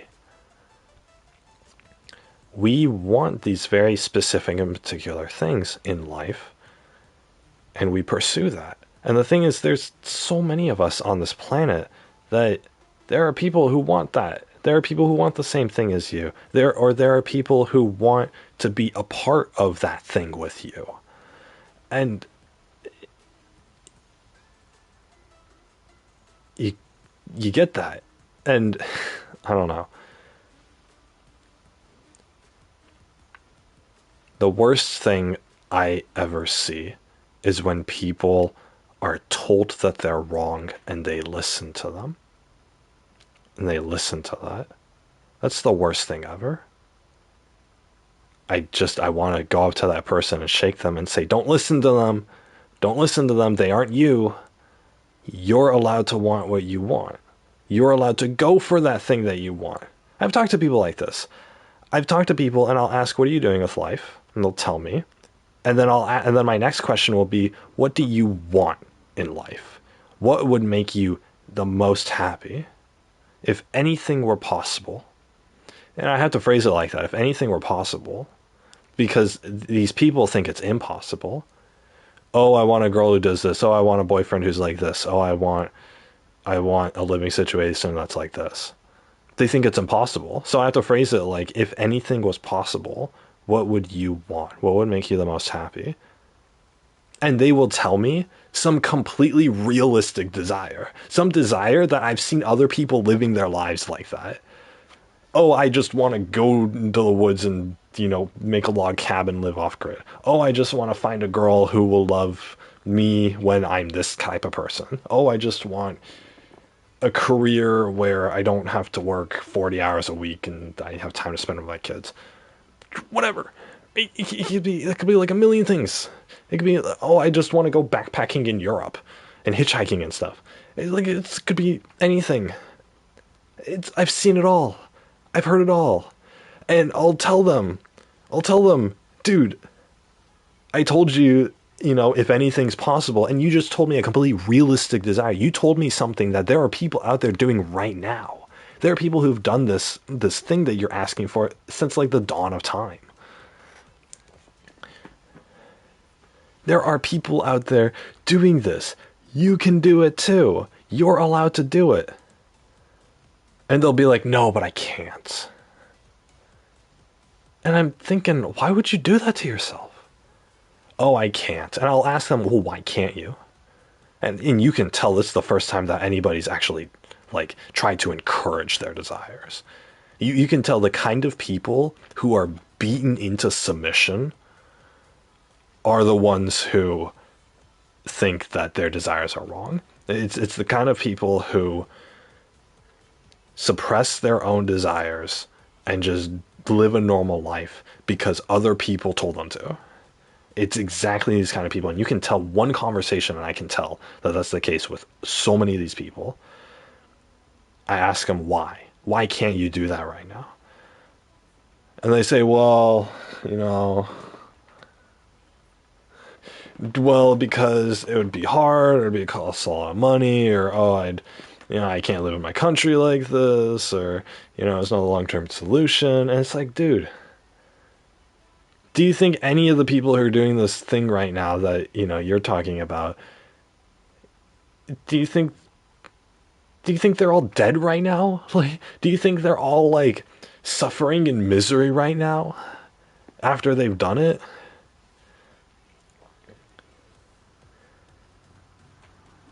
They're not. They're completely happy. There are people who have done that and then lived normal lives, and there are people who have done that and lived fulfilling lives that relate to that desire. So what's stopping you? And it always comes down, it's the same thing. No matter how far I have to dig, it's always the same answer. It's fear. It's the fear that they have of doing something abnormal.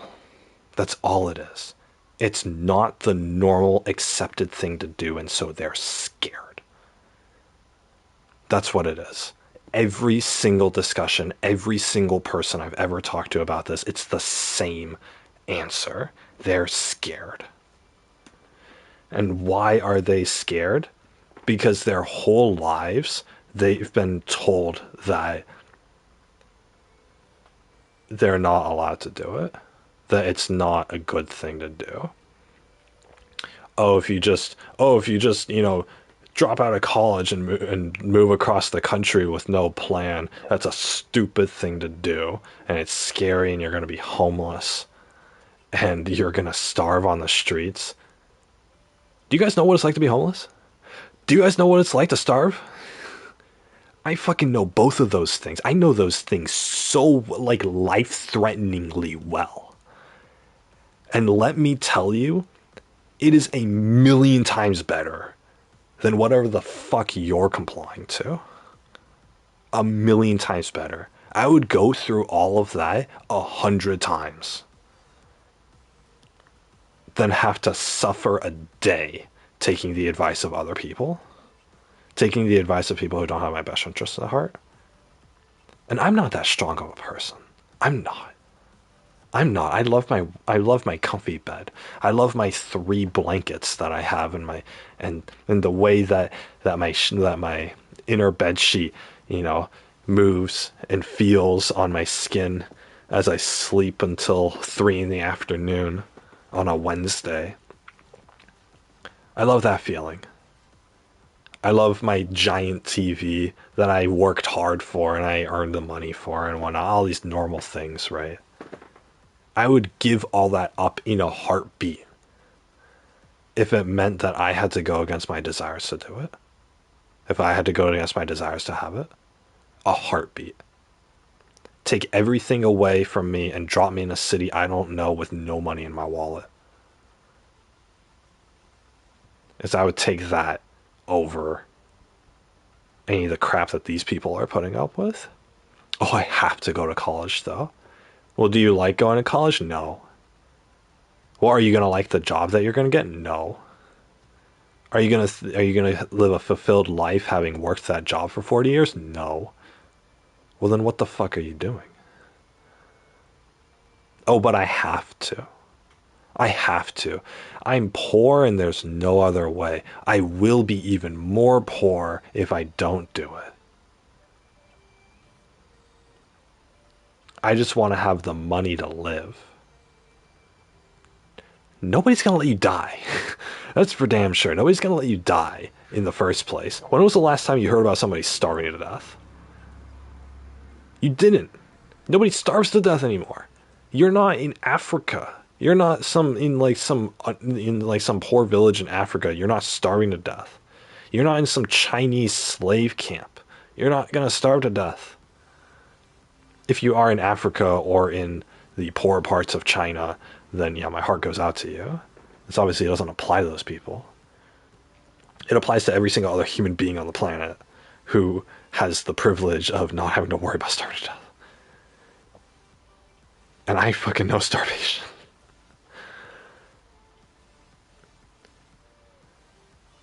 But if you don't do what you want to do, then you will just be living a fake life until you eventually start doing it. And whether you start doing it now or next year or 20 years from now, it doesn't matter. Every day that you're not, you're living a fake life. Right now, I'm doing what I want to do. Thank God. But when I was in college, I didn't want to do that. I didn't want to go to class. I didn't want to do this. What was I earning a degree in? I don't know. What was the work I was going to be doing with that degree? I don't know. I wasn't invested in this at all. This isn't what I wanted to do. Nobody told me what college was about. They just told me to do it. You guys who are young out there, you probably don't understand the difference between understanding what college is for versus just doing it. Because college serves a purpose. And there are people who are out there earning college degrees that are actually going to use that purpose.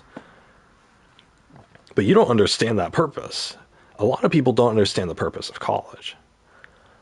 I'm not going to explain the purpose of college. There's a whole nother discussion.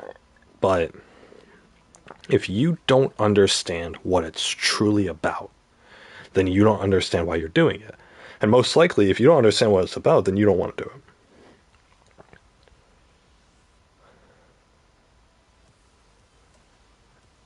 And that applies with everything in life. If you don't understand why something is done, then you aren't invested in doing that, and you are still doing that thing, then you're not invested in doing that thing. You're just doing it because somebody else told you. But the thing is, that's the worst thing you can do, because if you're doing something that somebody else told you to do, then you yourself will not be able to do a good job at it. Even if you choose to live that fake life your whole life and suppress your desires, you're not going to understand what the hell you're doing. You're going to eventually get the gist of what actions you're supposed to do to be successful, but you're not going to truly understand the purpose of any of it. Can you imagine if there was somebody who didn't care about charity and didn't really like charity work, and he didn't donate to charity, and he doesn't understand why everybody's panties are in a twist over the needy children or the poor families or whatever. He didn't get it. He doesn't understand charity. He doesn't get the point. Oh, why are we giving away money to other people? I don't understand. Why are we giving money to a company called Red Cross? I don't get it. You take someone like that who's completely disconnected from that world, and you tell them, well, okay, your only option is to be a charity worker. Go work for charity. You're going to be on the phones, accepting calls and donations from people for our charity. He's not going to understand. That person's not going to understand what the point of his work is. He's not going to understand what he's supposed to be doing because he doesn't get charity. He doesn't understand helping the needy. He never grew up on those moral values. He never understood that. And so he doesn't understand what he's supposed to be doing. Even if he's getting paid for it, he doesn't understand what he's doing. Even if he rises the ranks and becomes like a manager or a coordinator for the charity, he's not going to understand what the point of any of this is. He's going to live an unfulfilled life because everything that he does is done in uselessness. And when you're doing something in uselessness, then what's the point? It's like all these people who aren't computer savvy who are getting into computer science degrees.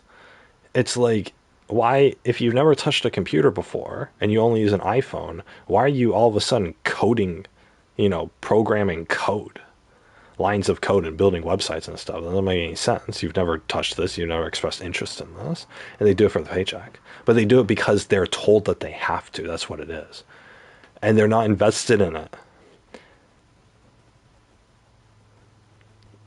It's like those Asian parents who tell their kids, oh, you have to be a doctor, or oh, you have to be a lawyer. And, because those two jobs make the most money. You're not allowed to be anything else other than a doctor or a lawyer. It's like, okay, well, the kid doesn't understand human anatomy, like the basic human anatomy. So he, being a doctor is going to be pretty tough, and he's going to be pretty removed from that emotionally. And he doesn't understand law. He's been a law-abiding citizen because he just doesn't cause trouble. He's not going to understand what it means to be a lawyer. Because a good lawyer isn't somebody who's lived a coddled life their whole life and who's just studied books. It's somebody who knows criminals. It's somebody who knows people who break the law, their motivations, their intentions, their very psychologies. Some Asian kid whose only skill in life is getting straight A's in his AP classes isn't going to understand the intrinsic and inherent motivations of criminalized human beings. What use is that person as a lawyer? How much involvement can that person even have as a lawyer? Like zero. But because it's a lawyer, and because lawyers make a lot of money, he is encouraged to be a lawyer. Because they think getting a job is like picking your favorite flavor of ice cream. That's what it is. They think it's just simply a choice. Oh, don't pick vanilla, pick chocolate instead because chocolate's better for you. They think it's that kind of decision. It's not. It's not. If you live a certain kind of life, you are 100% committed to that life. You are 100% into that life. And so if you live a life that you don't want to live, then you are not going to have the required knowledge and the required motivation and emotional attachment to that life. And if you can't, if you don't have that, then the best you're ever going to do in a normal life is live it half-heartedly. And it's not as easy as going to the ice cream shop. And, oh, they're out of my favorite vanilla, so I got strawberry instead. And I guess strawberry is okay, I guess. It's not like that. It's your entire life is going to be meaningless to you. If you're a weird person and you try to live a normal life, then your entire life is going to be meaningless to you. And when it's meaningless to you, why live? That's what happens when you take other people's advice. You don't want to go to college and someone tells you to, so you go to college. You're living your life half-heartedly. It's lived in uselessness. Because in reality, we can live any kind of life that we want. Homeless bums who are shooting up cocaine with dirty needles in the back alley of a Walmart are still living life. The rest of us look at that and say, oh my God, how can you even live that kind of life? It's a life that's lived. That's what it is. I would say that the homeless person is probably happier, more happy than some of the people who are working 9 to 5 jobs every day, than the people who have to sit in 2 hours of rush hour traffic both ways every morning and night, and then go to a cubicle at an office and type up spreadsheets for their boss who yells at them every half an hour, and then goes home to a banquet frozen meal in front of a blurry TV on their destroyed sofa in their 1 bedroom apartment, and just eats it and then goes to bed with the TV still on, and then wakes up groggy and tired just to do it all over again. 5 days a week, 50 weeks a year, 40 years until retirement.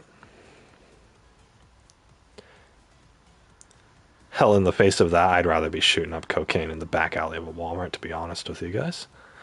Like, what a depressing existence.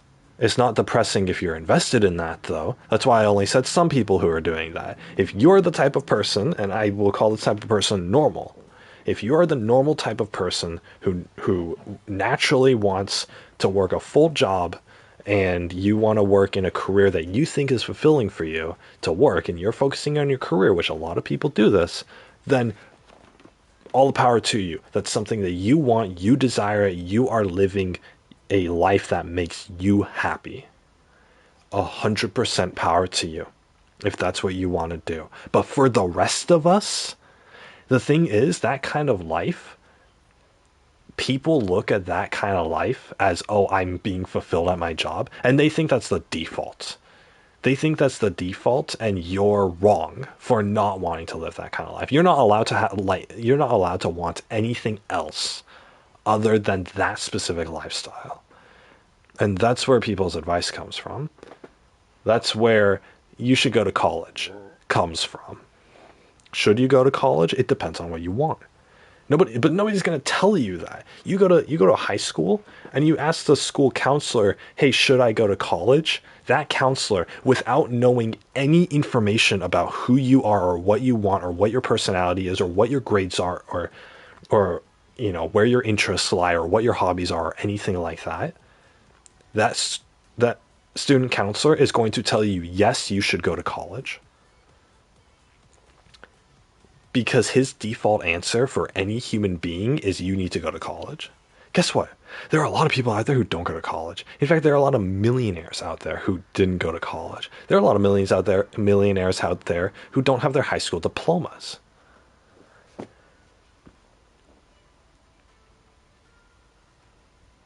It's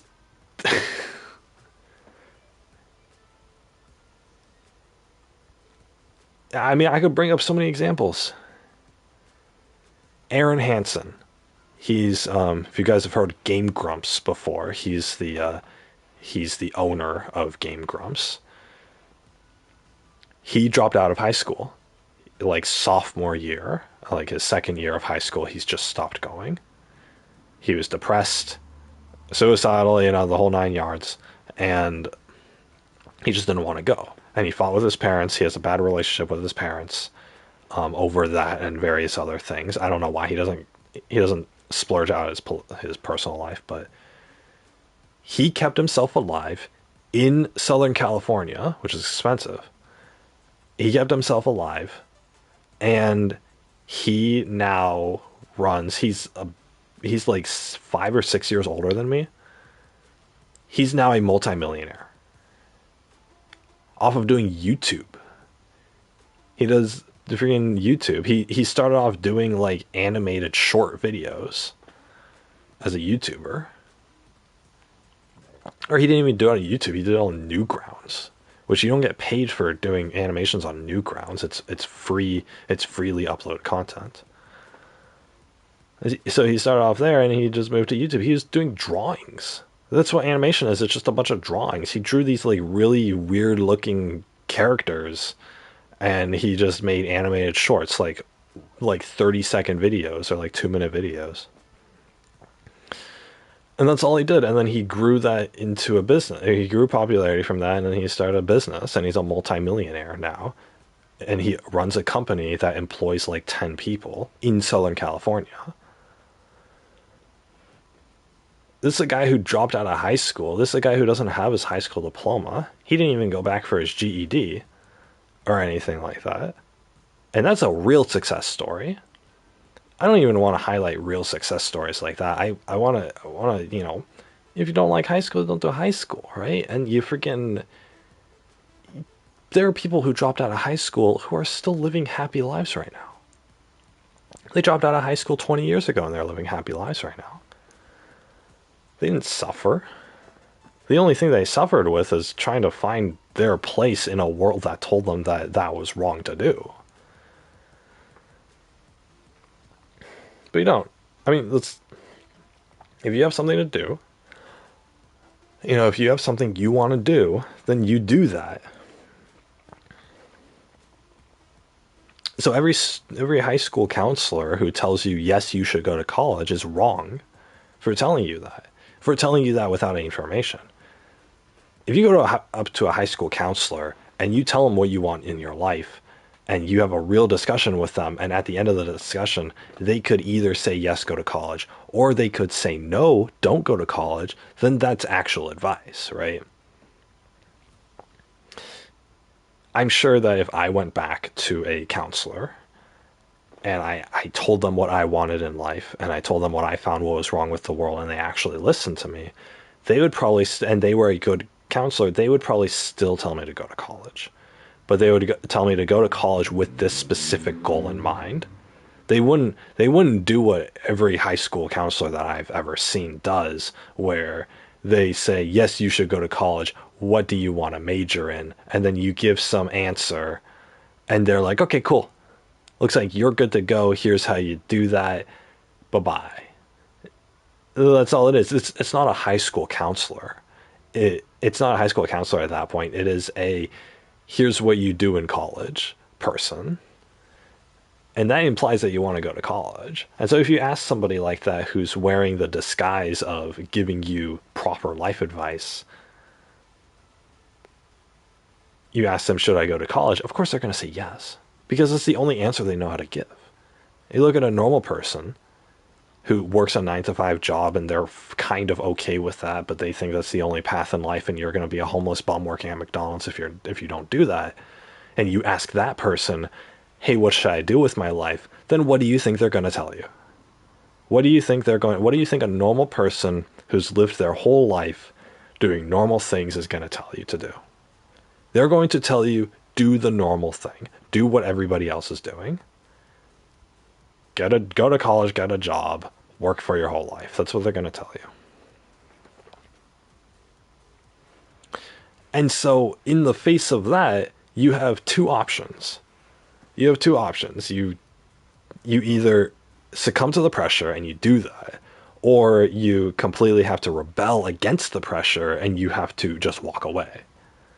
But walking away means that you don't have any other path in life because nobody cared about your success. They only cared that you conformed. They only cared that you did the normal thing, the socially acceptable thing, so that they can go and brag to their friends about how they did the right thing by their kid.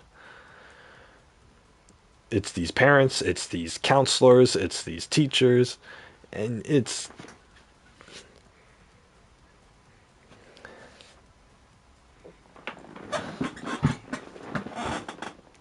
I don't know.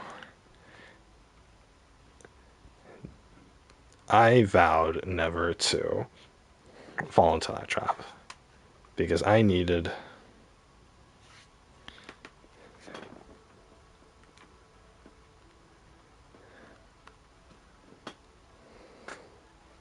vowed never to do that to my own kids. The thing is, I can't save the world, right? Even if I sit here and complain about it, it's not going to do anything. If my kids want to freaking, if they have a desire in life, then I'm going to do everything I can to lead them down that desire. And even now, when I don't have kids, if somebody has a desire in life, if they want to move in with the boyfriend, if they want to go travel around the world, if they want to this or that or whatever, and they really want this, it's like it's a desire that's in them. It's like ingrained in them. Not just oh, it'd be nice to go to Japan, but it's a really like I identify with this desire and this is me. This is who I am. Then yeah, go for it, right?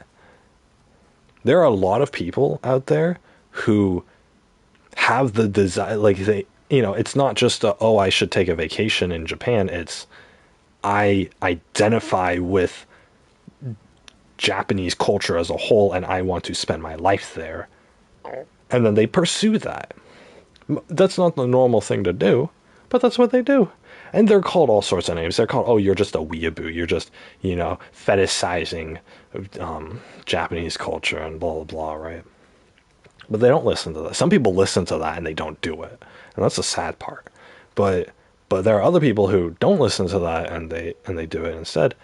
And they go through the steps in order to do that. And yeah, it takes years to do that, but eventually they're able to move to Japan and they're able to get in the door and they're able to do what they want over there. So, that's what it is. I really want something in life. I know it's going to take me a lot of work and a lot of years to earn it, to get it. So, I'm gonna do it because this is what I really want in life. This is what's going to make me happy, and with that motivation in mind, with that goal in mind, I'm gonna go towards it. Am I gonna be the hardest working person ever because I have that goal in mind? No, I'm not. Sorry to say, I'm probably not going to be. If I have to work to save money to start my farm life, there's probably going to be mornings where I don't want to get out of bed today. I don't want to go to work today. Oh, maybe I should just give up on it. Whatever. I won't give up on it, obviously, but I'm going to have that all the time. I'm going to have the thought all the time. And it's fine. It's a normal human thing to do. It's not as if like obviously my real desire is that I could just snap my fingers and then everything that I want in my life appears in front of me. Obviously that's my desire, and I think everybody would agree with that.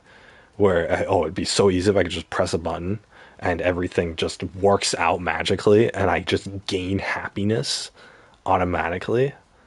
I mean, that's why people do drugs, right? It's a happiness thing. Oh, I can just smoke some weed or I can just inject some heroin and I get to feel happy. It's an action reward sort of thing, just like if you're a kid, right? That's why drugs are so appealing. Because these people aren't, I mean, they don't have a direction. They don't have anything else going for them, so they do this. And they do it, and sometimes it makes them happy. Sometimes it's the only thing that makes them happy. And obviously you can weigh out like whether that's good or whether it's dangerous and whatnot. I don't approve of people who are addicted to drugs. I understand what it's like to be like kind of addicted to something, not like real, not like heroin level, but like I understand addiction, and I understand I somewhat understand how difficult it is to get away from it, but somewhat. I'm not going to claim that I'm an expert or even like a professional on it or anything, but I empathize with it, kind of. So I get it. I don't personally agree with it. I don't think that people should be getting into that mess of theirs and whatnot because it does prevent you from doing other things in life. But it's just, yeah, I mean, besides that, it's like people want things in life, but you got to work for it. And not everybody's the hardest working person in the world. So, not everyone's the hardest working person in the world, which is fine. You don't have to be. Why does everybody have to be so hardworking these days? It's so weird. We glorify hard work, and we glorify people who, you know, do these hard things in order to obtain their goals and stuff, and it's supposed to give us some motivation. Oh, we can overcome adversity, and we can, work real hard to triumph in areas where other people have failed, and we glorify this. Life doesn't need to be so hard. Life doesn't need to be so hard. And it's okay to take a break every once in a while. In fact, it's okay to take a break for a long period of time. I've taken a year-long break. That's more than most people will say is acceptable. That's more than most people can afford. And hell, I could take another year-long break if I really wanted to. I'm not going to. There's actual consequences to if I wait on this any longer, but that's I want, you know, obviously I want things, but it's only the things that I truly desire that I'm willing to work towards. So,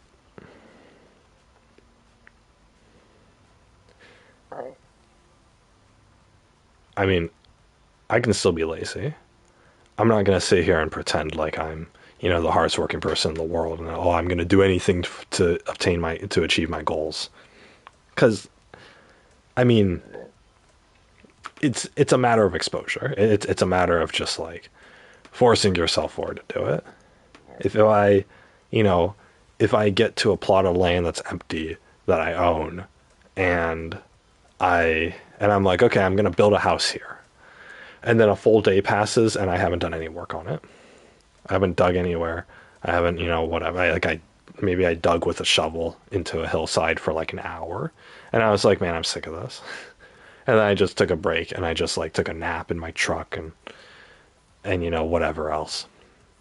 And now it's nighttime and I don't feel like it. And I just ate something from the grocery store and I'm not really feeling it right now. And I get up tomorrow and I remember that hour long shoveling and how much I hated it and I don't want to do it or whatever. Then yeah, maybe like for the first month that I'm on that site, I'm just going to be like sleeping in the back of my truck, just like not having made any progress.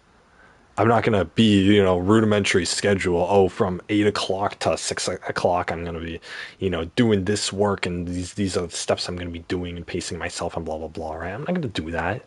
I'm too lazy for that. I'm not going to do that. I mean, a lot of people don't want to do that. That's why they don't do it. But the thing is with me, it's like, okay, I don't want to do it, but I got to get it done because there's a goal there. There's a goal there. There's a light at the end of the tunnel, and so I got to keep walking through this tunnel until I get that light, right? So, time-based things are very easy to get to the end of that tunnel because all you got to do is wait. Whether you're working for an 8-hour shift or or whether you're waiting, 8 hours for your work shift to end so you can go home today, or you're waiting for 3 years for something good to happen. It's like, you still gotta wait. It's just a matter of waiting, right? And waiting doesn't cost you anything because it's waiting, right? You can do as much or as little work as you want, and you're, you know, and it's fine, right? But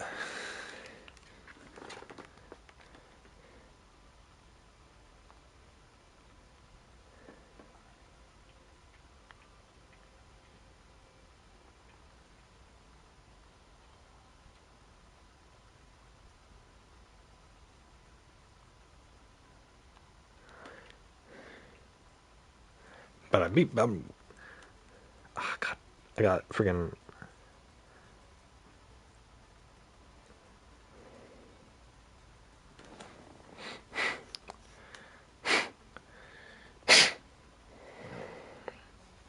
Ugh, what was that? Yeah, all right, solved it.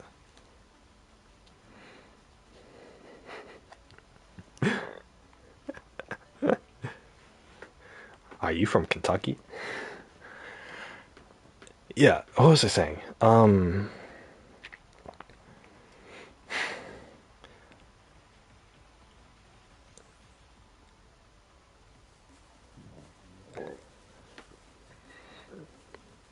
Yeah, it's just I'm not going to be the hardest working person. I'm not ever going to be the hardest working person. I'm actually like I think I know myself more for my laziness than anything else. So. But it's like it's a matter of I'll eventually get it done. I'll eventually get it done, you know. It doesn't cost me anything to park a car on on a build site and then just to build it. In fact, that's probably what I'm going to do is when I get my own piece of land and I'm starting to build stuff, I'm going to I'm going to get my van set up. It's just something very basic, like no electricity other than like a phone charger and whatever else, right? I'll have a lot of water on site and food so I could keep myself fed and hydrated. But like that's about it. And I'm just gonna probably just sleep in the back of the van, while I'm working on this thing, and it could be like 4 months that I'm doing it. But the thing is, I'm not somebody who's like hardworking. I'm somebody who is just exposes myself to it. That's what I do. That's my strategy. Is I expose myself to it. If I got to do something, I put myself in front of it. And it doesn't matter if I do it right now or if I do it like a year from now. It's I still put myself in front of it, and I still I do it.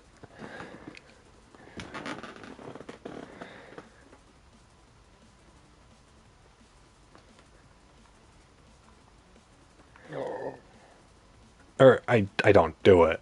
I eventually do it. And it's exposure, but I'm forcing myself to be in the position to where I'm going to do it. And that's what it is. That's how I deal with social interactions because I have such a high anxiety that I would never talk to anybody if given the choice. So what I do is I expose myself to people in order to eventually talk or whatever. I expose myself to conversations and whatnot. So, and by virtue of me just simply being there, it shows that I want to be there, even though I know that doesn't work for most people and people think I'm weird for it. But I don't know. That whole statement didn't even make any sense. But just if I tell myself that I'm going to do something, then I just put myself in front of it. Like if I'm trying to build my own house, for example, I'm just going to put myself in front of it and I'm going to sit there and I'm going to do it a little bit and then I'm not going to want to do it anymore, but then I'm just going to be there and I'm still going to need to work on it. And so eventually I will work on it. Eventually I'll get it done, right? Eventually the motivation will come and I'll just do it. Which is why I can't do anything like artsy because artistic talent or artistic stuff kind of relies on you being able to like do something consistently or whatever. And I know a lot of artistic people who they won't do that. Like they won't they'll start a drawing but they'll never finish it. And then they'll start another drawing and they'll never finish it, and then eventually they'll have like 10 projects that they're doing and they're all half done. I've known people like that. So, I feel like that's how I would be. So, that's how I am with my book. I haven't written anything for my book for like 2 years now. So, it's I wrote that little snippet of a story, I guess, but that one time on stream, I don't even remember what that was for, to be honest. But yeah. Oh yeah, I was writing the whole scene about they were at the tavern or something. I don't remember. Anyway, yeah, just anyway, point being, for my own children, since I'm coming from a place of understanding of like, okay, we got to work in this world, but we got to put an effort towards something in this world, but putting an effort sucks, man. But we still got to do it. I'm going to raise them so that they understand that there's reward in doing work, and you do work when it's necessary, but then you don't have to do it when it's not necessary, right? So you can stop whenever you feel like it, because you understand what you get when you do it. And I think a lot of people growing up don't understand that. They don't get why, they don't get the benefit. They don't understand the benefit of working. They're just told that they have to work. And you can't possibly be motivated with something like that, with a mentality like that. If you told me I have to do something, but you don't really make me understand the value of me doing it, or why I should be doing it, or the benefit to myself, then I just won't do it. I just won't do it, because even things that I know are beneficial for me, I won't do. But if you put me in a situation and you tell me to do something, so you tell me something needs to be done, and then you walk away, then eventually I'll do it, right? That's why I think, like, even though I want a work from home job, I think I work much better in person, because by virtue of being there, I I will just do it or whatever, right? But the thing is, my last job, that can't be like a computer job. That can't be like I go to an office and I type spreadsheets, because I can do that from home. And I'm probably going to procrastinate and go on Reddit if I have that kind of job. But, at my last company, it was a very time-based job, meaning that it's like my job, the job itself shifted with the flow of time. It wasn't like I got to get deadlines or anything like that. It was like there were periods in the day where assistance was needed, and I was the person who provided assistance. So it's just like problems cropped up one at a time, and I tackled those problems one at a time. And very small problems just periodically throughout the day. So that was nice. It was things. That's why I wanted to work as a general labor, because it's sort of similar to that. Like, if they give me a job that's like set up a venue, then there's this list of directives and this list of instructions, and you do each thing. And or maybe like working at a warehouse, you have various things coming in and various tasks cropping up, and so you tackle those. You do one task, and then you're done with that task, and you can breathe for 10 seconds, and then you go to another task, and then you do that and whatnot, right? And it's, it keeps you going. It's not the same monotonous thing all the time, but at the same time, it keeps you engaged in it the whole way through. So that's what a good video game does, in my opinion, right? Like, look at Rocket League, which I haven't actually played a match for the 3 hours that I've been streaming it, but with Rocket League, I love it because the way that each match is structured is, the way that the game plays is that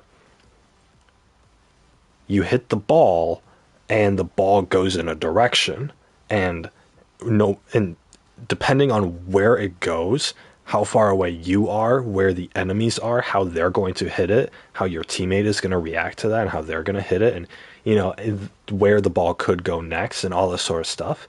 The situation changes and it crops up new problems. It's 1 second problems, but there's still problems. There's still things that you have to tackle. The ball's far away from you and the enemy's going to hit it. You gotta figure out where they're going to hit it, and you gotta move your car over there to block the ball so you can intercept it. The ball's closer to you. Well, you make that judgment call. The ball's closer to you, and you have to go up to it and hit it at a certain angle, or you dribble it at a certain angle, and and then you can try to score a goal, or you can try to get it past the enemy team, or you can just hit it away, or you can pass it to your teammate, or any of these things. And they're different problems, and they're all these really extremely small, detailed micro problems that pop up every 1 to 3 seconds, and it's a 5 minute match of all of these little problems. And I love them because you see the problem, you diagnose it, you analyze it, and then you react to it, and you take the appropriate measures to fixing it, and then as soon as you resolve that problem, a new problem comes up immediately because now the ball's in a different position, or somebody else has it, or it's on the other side of the field, or you got to defend your goal, or there's an open shot on the net or whatever, right? And so it's all of these little micro decisions, and I love it. I love it because it feels the entire game of Rocket League, it's not a game about playing soccer anymore. It's a game about problem solving.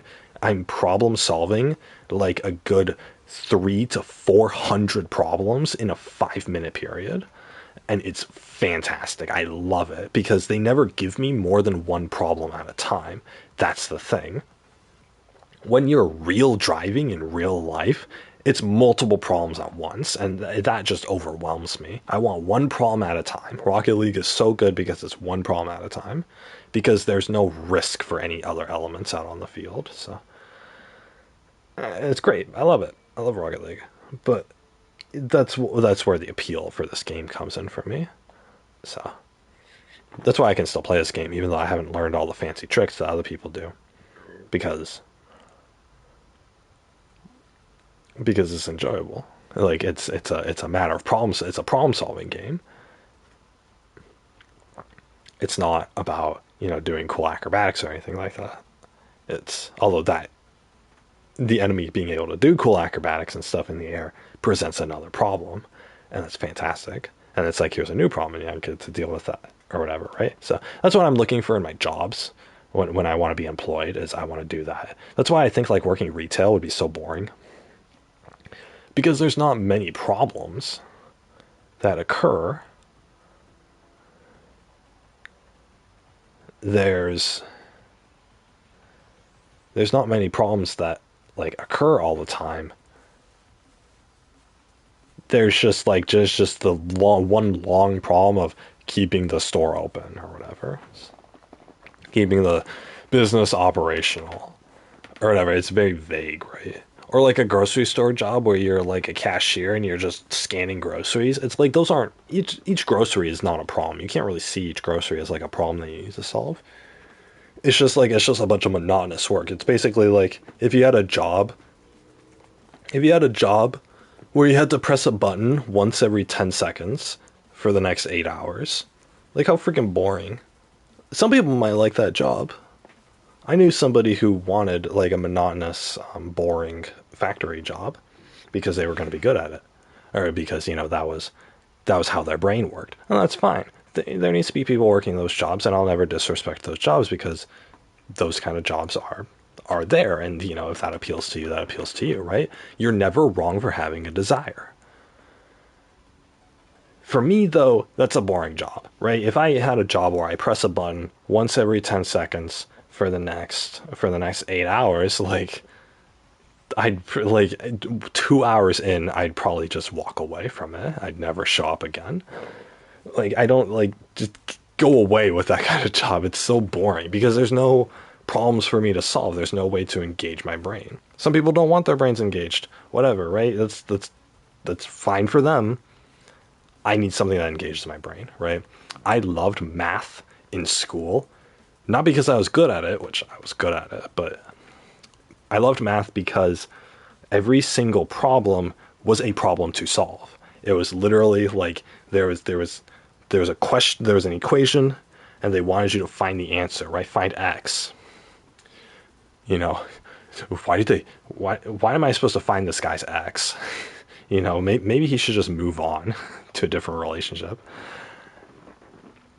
If I got to find X, then they give me an equation for it with X in the middle, then there's all these little steps that I can do in order to start solving the problem. I get to use these methods and use these sequences in order to slowly but surely solve the problem and then get the answer. That was so satisfying for me. I loved algebra for that. Algebra 1, Algebra 2, trig.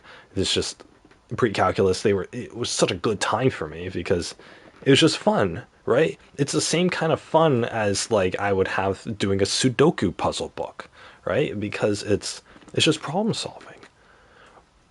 or it's the kind of, it's the kind of fun that I would have like playing Tetris. You think about like Tetris is just a job at that point, right?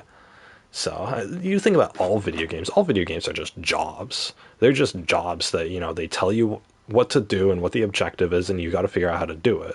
Whether you use your brain strategy or figure out tactics or figure out how to fight and upgrade and increase your skill, or just follow a basic series of directions, and they give you a waypoint and you travel there, and then they give you objectives and you solve the objectives, just like Assassin's Creed, right? It could just be running errands. But video games inherently are just fun jobs. And I like it. I like it because I like the video games where you solve problems. And you solve problems, and everything in the world can, for me, can be viewed as a problem to solve, and I love it. Unfortunately, I take this problem solving into my conversations with people and into my social life, and that's not good. If I'm talking to somebody, I mean, for example, if I'm talking to somebody and they say something negative, then I will, not about me, but just in general, if they say something negative, I will, I'll try to solve it. I'll try to say like, oh yeah, if only this happened, or if only it was this way, then it would be better, or whatever, right? So, that's, that's not good. So, so I don't know. It, problem solving doesn't work in a social setting. So that's why I want to be like my ideal job would be an advisor for a company, or like a whatever.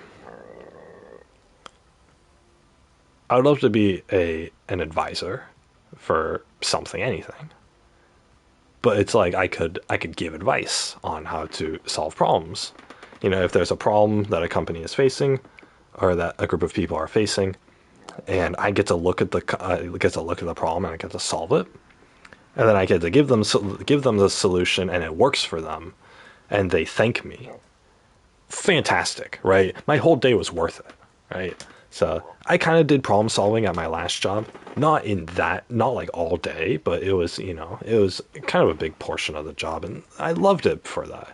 I loved it for other reasons, but I loved it for that too. So I liked the problem solving aspect, and so I loved it for that, and that's why I think that's why like my dad worked in logistics, because logistics work is all about problem solving. You look at like problems in like the supply chain and stuff, and there are problems to be solved, and you are the one responsible for solving those problems. They fix the problems and everything gets working again. Fantastic. It's like a video game. It's like I'm playing Sid Meier's Civilization 5 for the PC. It's great. It's like I'm playing Factorio. It's not like Factorio at all. But yeah, no, it's just like, it's great. There are a lot of video games that are like that, where it's just purely problem solving, but it's like done in a fun way.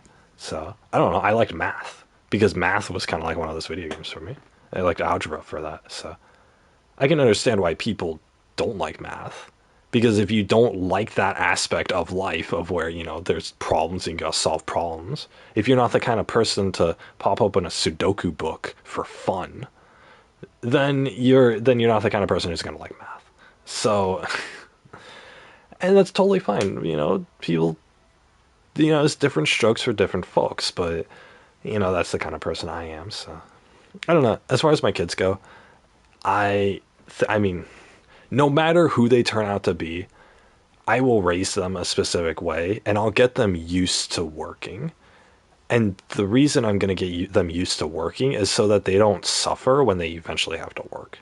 That's kind of the idea there. I'm going to take them out volunteering. Hopefully I'll have a farm up. That'll be a fantastic way for them to work and contribute towards a community, which will be the family, and getting rewarded for it, which will be, the food that we grow, plus whatever other rewards I can give them. I still got to do the normal train the kid thing, right? food, being fed every day isn't a reward for a kid. That's not a reward for a job well done for a child. So, it's gotta be a little more engaging than that, but still, it's like, I don't know. I have great ideas for what I'm gonna do, how to raise my kids or whatever. Because I want them, first and foremost, I want them to be able to pursue a happy life for themselves. They don't have to be good, they don't have to be successful, they just gotta be happy. That's all it is. And I'm not gonna be one of those parents who says like, oh, you're not gonna be happy unless you go to college or whatever, because that's a bunch of bullshit. Like there's no working around that. That's a bunch of BS. You're not telling somebody that something will make them happy is invalid. It's bad advice. No matter what it is. No matter what it is you say that will make them happy, it's bad advice. Because you don't know that person, you're not them, and so you don't know what's going to make them happy or not. The only thing you can do is tell them, hey, try this, and if you don't like it, cool. If you do like it, cool. Right? But if you don't like it, here's some other stuff, right? You can try that or whatever. So, I'm not going to force them to do anything, but I'm not going to spoil them either. So, because it's like, what's the point of having a kid unless you want to make sure that kid ends up well or whatever? So, I don't know. It's fine. The thing is, like, I don't know. I've thought about this too, and this is a little off topic, but if it turns out that I'm infertile, or that my wife is, my future wife, then it's like I'd be okay with that. I wouldn't be thrilled. That's not my first option. I do kind of want kids, but it's not the kind of I want kids where it's like my whole goal in life is to have kids and I'm going to hate myself if I don't, right? It's my first choice is to have kids, but coming in close second to that choice is not having kids. And that's totally fine. Not having kids has its own benefits. I don't have to worry about them. I don't have to spend 18 years raising them, or realistically, I would only spend about 12 years raising the kids, from ages 1 to 13, and then after that, they're they should be self-sufficient. If I've done a good job, they should be self-sufficient at that point, and they can just come to me for advice. But yeah, I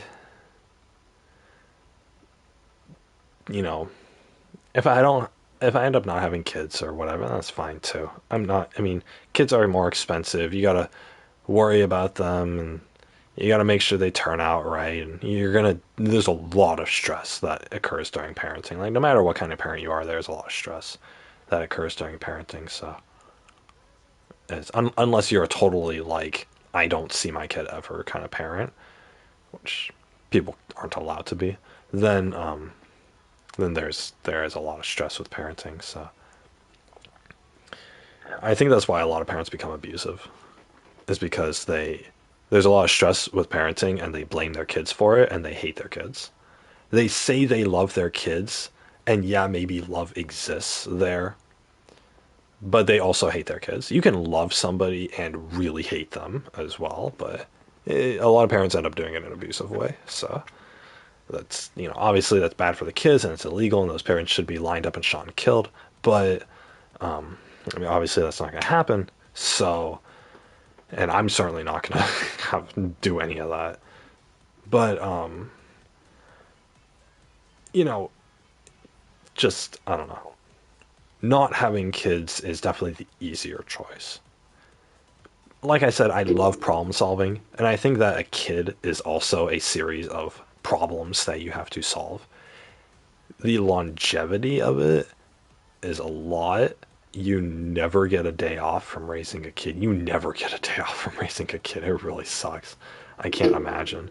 I already don't like the aspect of like 40-hour work weeks, But if you're telling me it's a, what's 7 times 24? If it's a 148-hour work week, which is how many hours are in a week, that I have to be putting towards my kid, oh God.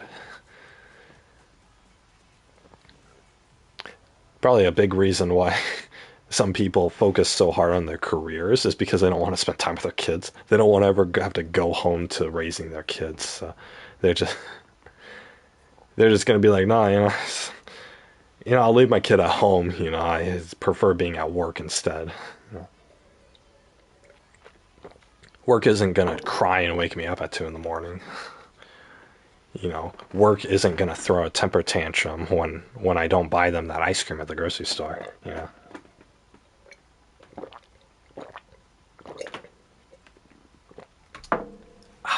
Delicious.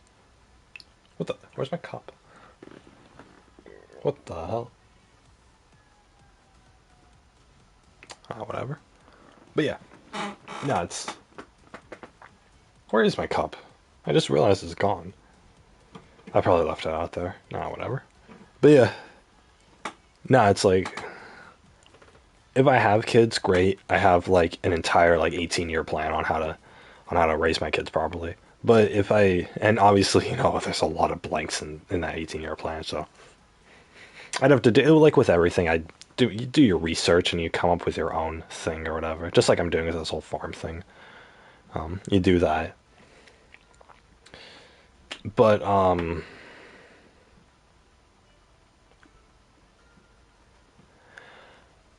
I think that having kids is like the one thing where everybody chooses my style of doing hard tasks and just they have the kid and then later they'll be like, okay, by virtue of me being exposed to this kid, I guess I got to be a parent towards it. So I think that's, because I do that with most of the hard tasks that I do. Oh, I hate my job. Well, I go to work and then I do it, right? I'm already there. I'm exposing myself. I think with parents, that's what they do is they wake up or they come home to their kid and they're like, oh shoot, yeah, that's right, I got a kid to take care of, and then they're like, okay, I gotta do this or whatever. So,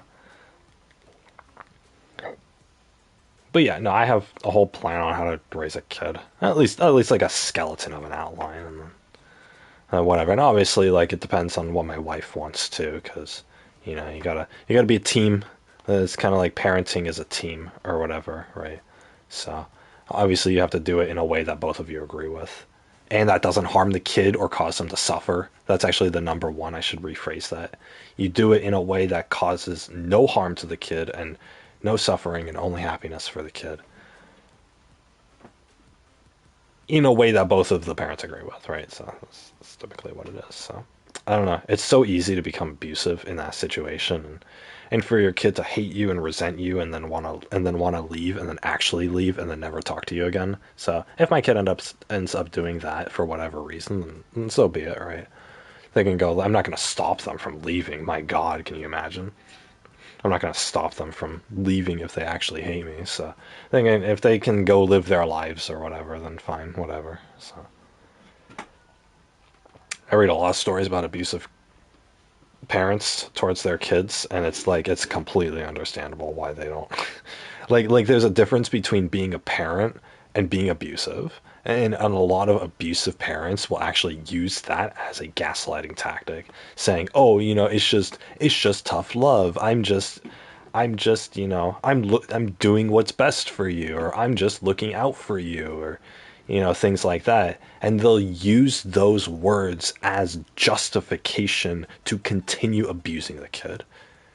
Because parents who actually have the best interest of their kids at heart never need to justify themselves. They never need to convince their kid that, hey, this is, what I'm doing is the best thing for you. They never need to do that. Even if the kid will never fully believe it, they never need to justify themselves. Because trying to freaking justify yourself is an abusive tactic. That's what it is. You're trying to gaslight them. That's what it is. You're trying to persuade them that their abuse towards you isn't abuse, and they're trying to persuade you that all the suffering and all the crap that you have to put up with is actually normal. And the reality is it's not normal. But the sad reality is that these kids have no other point of reference to go off of, especially if you've grown up in in that same culture, and if it's a cultural thing to do this, then the kid has no other point of reference. They don't know what life is like outside of their own family, and so they don't know, what is abuse and what is not. And they think that their suffering is completely justified, and they get low self-esteem issues because of it. That's a huge problem. And people with low self-esteem issues, if not tackled properly, if not managed properly, it can cause a lot of problems. It can be managed properly. There are a lot of people with self-esteem issues who come out on top, and not necessarily like, oh, they get over it, or they stop having self-esteem issues, but it's like they tackle it in such a way that makes it so that it doesn't harm anything else in the future. But obviously they don't have to worry about that until they're adults. So, and it's most likely it's not even going to be an issue if they're getting with somebody who's understanding of that. Then, like, I would be understanding of that, right? I understand like low self-esteem issues and stuff. So, you know, like, I would be accepting of that or whatever. I don't know. I already have experience dealing with people with low self-esteem issues, so I know exactly what to expect. That's the thing. When I didn't have experience, I didn't know what to expect, and so everything is weird to me. But now that I have the experience, I know what to expect, and I know how to deal with it in a mature way that's going to benefit both me and my partner. So, like, thank God, because I'm certainly not getting with a normal girl. That's for sure. I don't. Why would I want to? Why, first of all, why would I want to go with a normal girl? That's not fun. That's not fun. What's a relationship if not fun? But I don't know. I don't know. I've probably told you guys before. I've been somebody who, like, I'm very accepting and I'm tolerant, and I'm sympathetic towards other people's difficulties in life. So I always wanted to be somebody who could save somebody else. I always wanted to save somebody else. I always wanted to be the person that could be there for them and accept them when nobody else would. And I kind of saw having a relationship partner as that. I want to accept her when nobody else will, you know? Because that's kind of how I felt when I was growing up. I wanted somebody to accept me because nobody was. And I never found that. But I got strong enough to where I wanted that. Maybe not strong enough. I don't think I ever got strong enough to where I overcame that. I think I want to be there for somebody because I never overcame it. Because I still want somebody to accept me. Because of that, I want to find somebody who I can accept and who I can save from that, who's gone through the same crap that I've gone through, or God forbid, worse. And then, we can just accept each other or whatever, right? One less person has to suffer. And of course, there's a benefit of that. I don't have to suffer anymore. So that's fantastic. That'd be fantastic, right? But yeah, no, I mean, in any case, what was I talking about? Why do I keep talking about this weird stuff? Anyway, my kids, when they're 18, they and I will build them a house. And they can continue work on the farm and stuff. It would be great for me, actually, if I could just have them do all the work, to be honest. And I don't have to worry about it.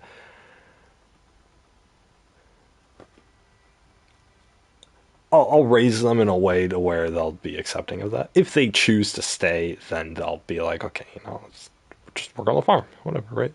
And hopefully I'll get a system down to where it only needs like a couple hours a day of maintenance. So, and then they can always come to me with any problems, or if they don't feel like it one day, then they can always ask me, and I'll be like, okay, fine. I'll just go do it, just to go check it out, right? Because by that point I'll probably be like 50. Oh God, I'll be 50. That's right. I should be able to start it when I'm 30. I'll probably be able to get a sustainable by the time I'm 33.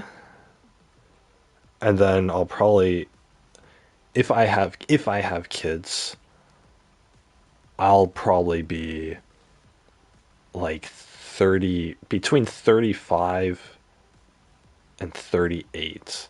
Wow. I'm going to be 38 when I have a kid. I could be. That means my wife will be,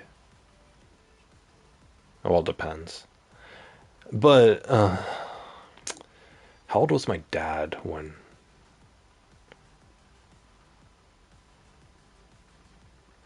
my dad was 38 when I was born? I'm the second child.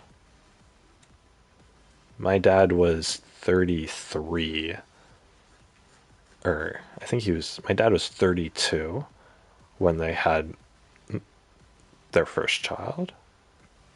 Oh, it's totally acceptable then. It's totally fine. Well, my dad was 38 years old when I was born, so I'm basically that whole life plan that I just outlined, I'm basically following in his footsteps, except I'm putting myself in a better position. He had to go to he was gone for work for like 12 hours a day because he had that commute to and from work. I'm going to be with my kids 24/7. Not like right next to them 24/7, but I'll be within the vicinity. Like, I won't have to go to work and they just never get to talk to me. I'll be in the vicinity because I'm going to technically be working from home. I have a farm up. Well, plus I'm going to have to work. I'm going to have to do like a part-time thing at a store in a nearby town for a couple days a week. Just for some extra spending money. Extra cash. So you always need extra cash. I don't think I'll be able to be 100% sustainable and have a kid. If I was living by myself, I could be 100% sustainable, but not with a kid. So I'll have to do some part-time job just to keep it going. But yeah, no. I'll probably be like 37 or 38 when I'll probably be like 37 when I have my first kid, which means that by the time they're 18, I'll be 55 years old. Holy crap. My child is going to be 50, or I'm going to be 55 years old when my child becomes an adult. Oh, Christ. That means how old will the kid be when I die? I'm hoping to live to 85. So. Oh, my kid will be in his late 40s or early 50s when I pass. Oh, fantastic. Cool. They'll have a wife and a kid of their own. Probably living on my estate. Good. Good. I have a plan going. Ooh, that gives me a lot of motivation. I have a plan going. If I'm 55 years old when my kid becomes an adult, then I'll probably be able to get them to, if they stay on the property, then I could probably get them to help out with the farm every once in a while. Yeah. Perfect. Or if I don't have kids, then I won't have exhausted any of that energy towards childcare. So then I won't. So I don't have to worry about that or whatever.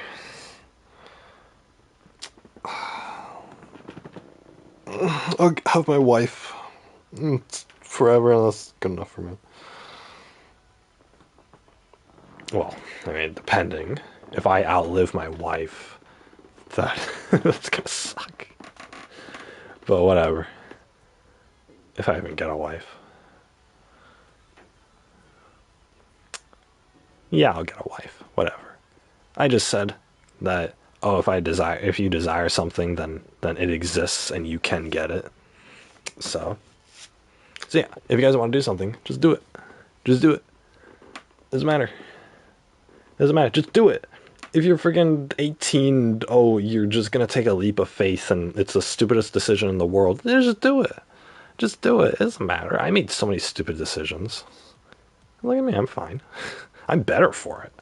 I'm better for it. And I made really stupid decisions. I made decisions that even I don't agree with. And I'm completely fine. It's like, what do you do? It's like, you live through it. You do it, and you're happy doing it. That's all you need. Especially if it's not a stupid decision. I think that most decisions are actually pretty smart, so.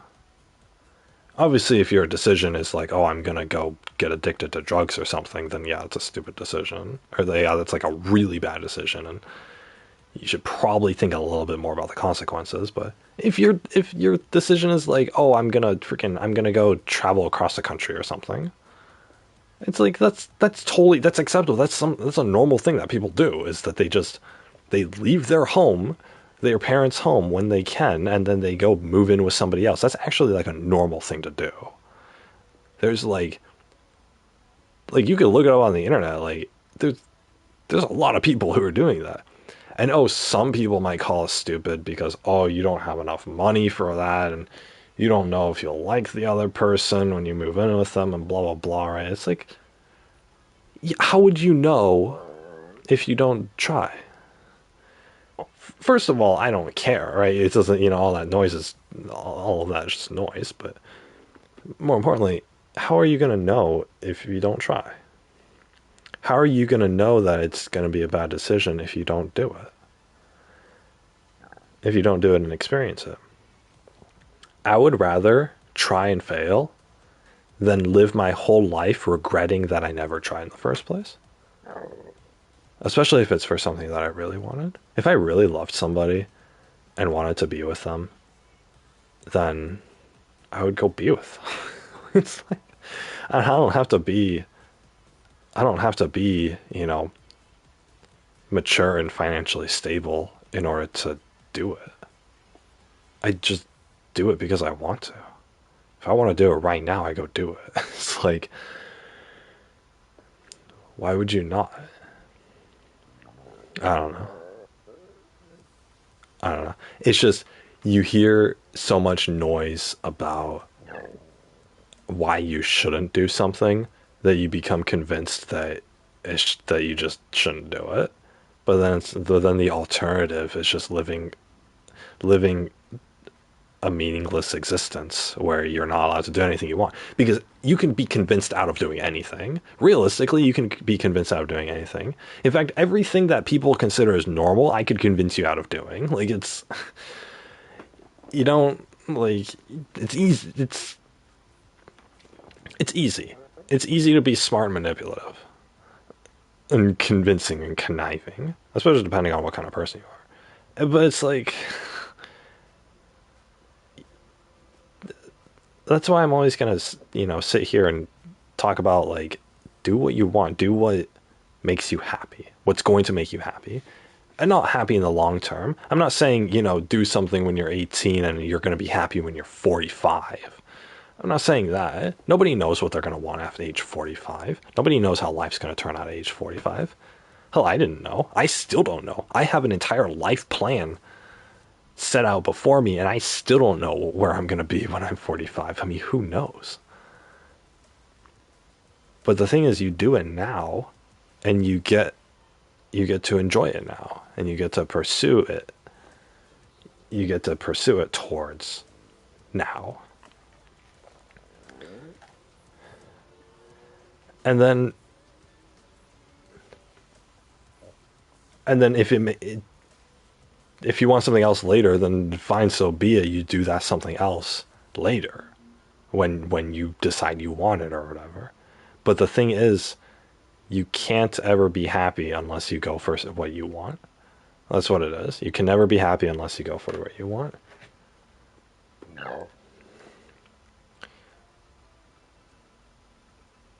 I don't know if it's that deep of a desire.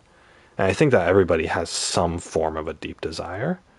They just don't know what it is. Just a lot of people don't know what it is yet. I knew what mine was when I was a teenager.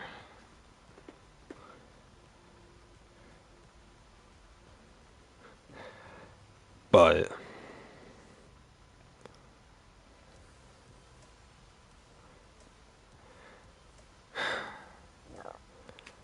I knew what my desire was when I was a teenager. And that never changed. And honestly, if you had asked my 14-year-old self what I wanted and what I was willing to do to go towards it, I would have answered in the exact same way that I would answer now. The exact same way. Maybe not the specifics, because it does change depending on situations, but I would still answer it the exact same way. That part of you doesn't change. And because that doesn't change, then you're fooling yourself when you don't do it. So, I don't know. You're fooling yourself when you listen to other people tell you what to do. If you want something, you do it. Because by virtue of you wanting it, then doing it is going to make you happy, regardless of how it's going to turn out, regardless of how stupid a decision is, regardless of, oh, you're going to be homeless and you're going to be, you know, you're going to be on the streets and blah, blah, blah. Doesn't matter. It doesn't matter. If you're, it's probably not even correct, first of all. But second of all, if you end up on the streets, then there's always a way of recovery. There's always a way out of that, if you want to be out of that. I found a way out of it. I mean, it's obviously not everybody has, foolproof plans or anything like that, but you gotta do it. You gotta go through life. I know so many people who just took that leap of faith and they did what they wanted and they got the life experience. They're not dead. Hell, they're not even homeless. They made stupid decisions. They dropped out of college. They dropped out of high school. Some people are rich because of it. Some people just resumed normal lives afterwards. Some people made a life for themselves after it. Some people are struggling to get by, but they're getting by. It doesn't matter. You're never going to feel the consequences of something that you do right now, but you're always going to feel the reward of it.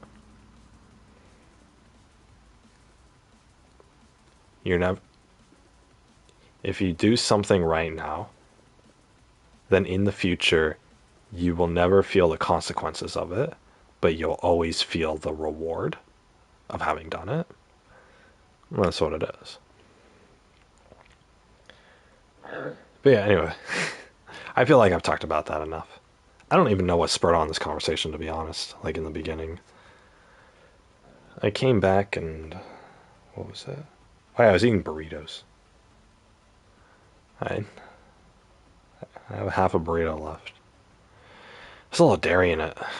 Taco Bell burritos always have, like, they use sour cream and they use the nacho cheese sauce, both of which I'm allergic to.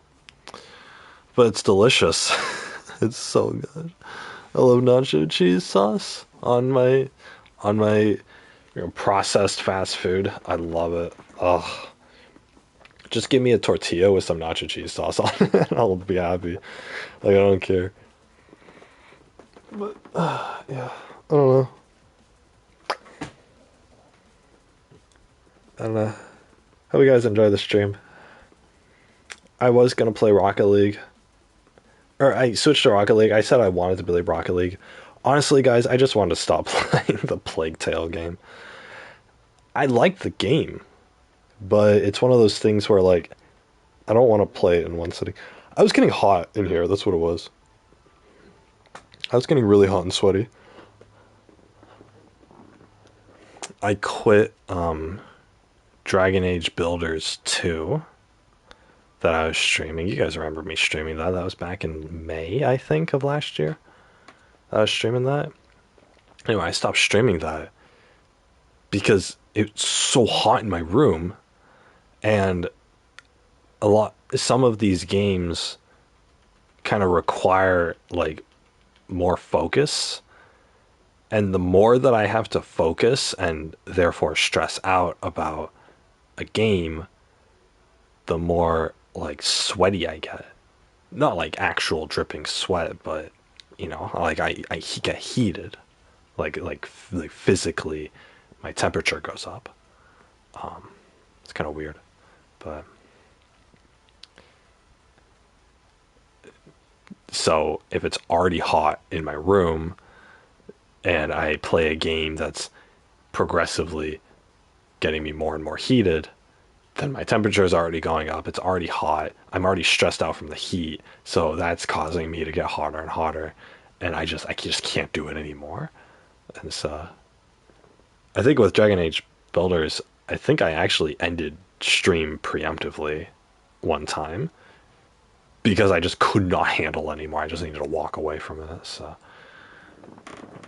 obviously you guys were understanding back then, but I th- I think that happened. I'd have to look back. I'm not going to look back. I'm pretty sure that happened. Anyway, I was tempted about just doing that. I was tempted to just preemptively end the stream today with Plague Tale because I was just like, I can't be in my room anymore. It's so hot. But I attributed it to being in my room. It's a combination of that plus being in the game. So I think once I switched streams, I cooked some food for myself, or I didn't even cook some food. I just got some burritos, and then I came back.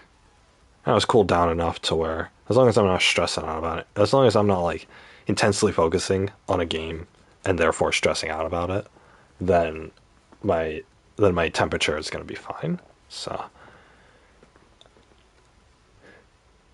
point being, I hate hot weather. I hate hot weather so much. I just hate it so much.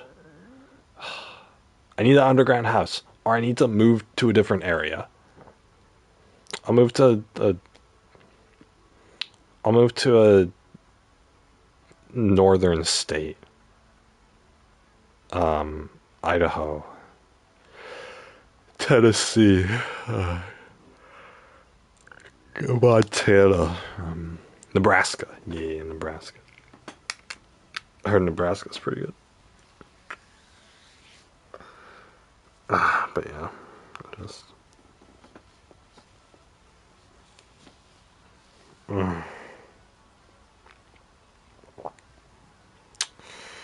plants get bugs on them, and so you need like insecticide spray on them.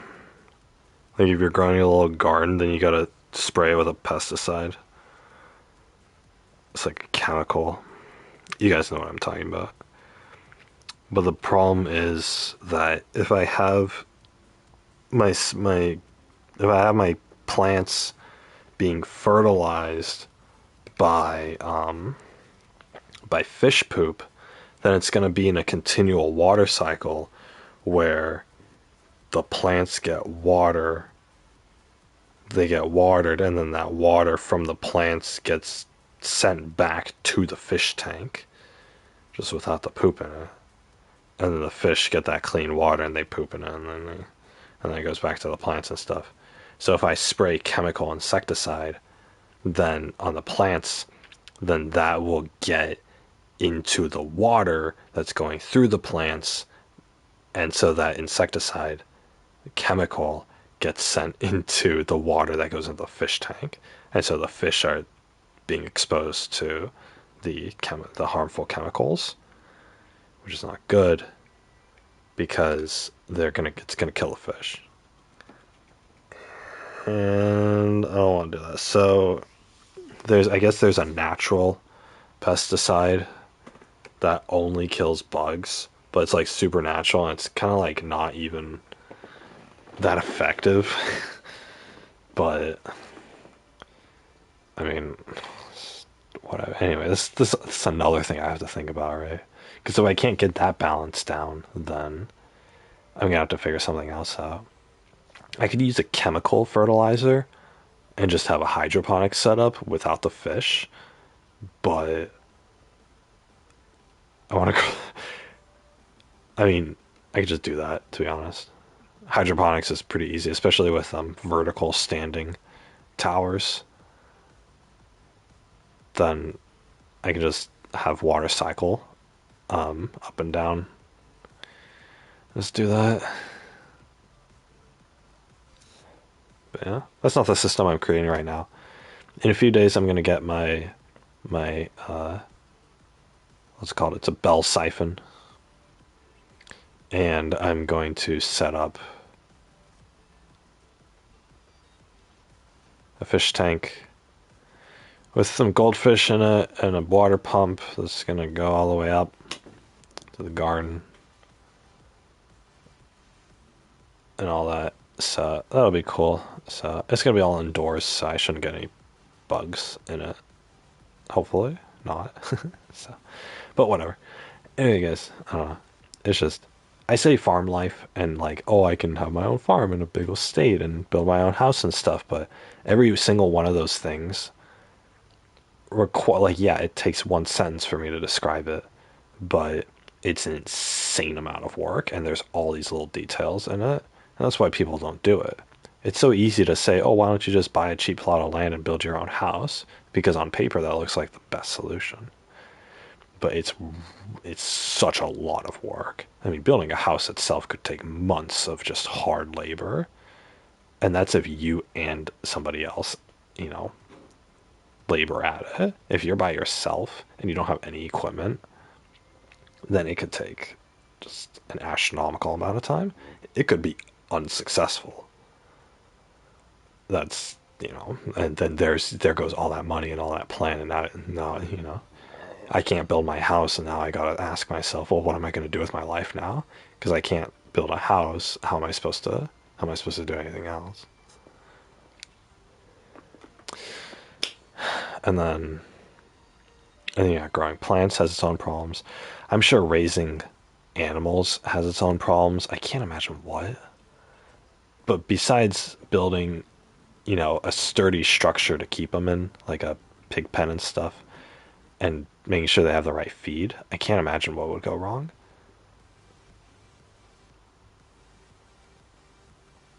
Plants are a lot more volatile, but in or they're a lot more fragile. So you gotta do those correctly. So. Animals, I figure, if I buy a couple pigs when they're piglets, then they'll survive. I'll give them enough food, they'll survive. It's like with my cats. I don't take the best care of my cats, but they still live. It's like I don't starve them. They get hungry, but I don't starve them. So it's like they're fine, right? One of my cats is getting chunky. She's 13 pounds. It's like, I obviously can raise an animal to get fat. So obviously cats can't get fat enough to where you get meat off of them, and I would never want to. But it's still the same concept. Like pigs can get fat enough for that. So I just overfeed them a little bit, and they'll grow a whole bunch, and then I send them to the butcher. Of course, if there's no butcher in town, then I got to do it myself. And oh my lord, I don't know how to do it myself. I was watching Gordon Ramsay prepare fish, and he took like a big old salmon and he slapped it down on the cutting board, and he did all these techniques to cut off like the fillets of meat off of the bone, and he cut the bone off and extracted it and whatnot. That's all fine and dandy for a fish, because all a fish has in it is meat in the skeleton. But for like a pig isn't so easy.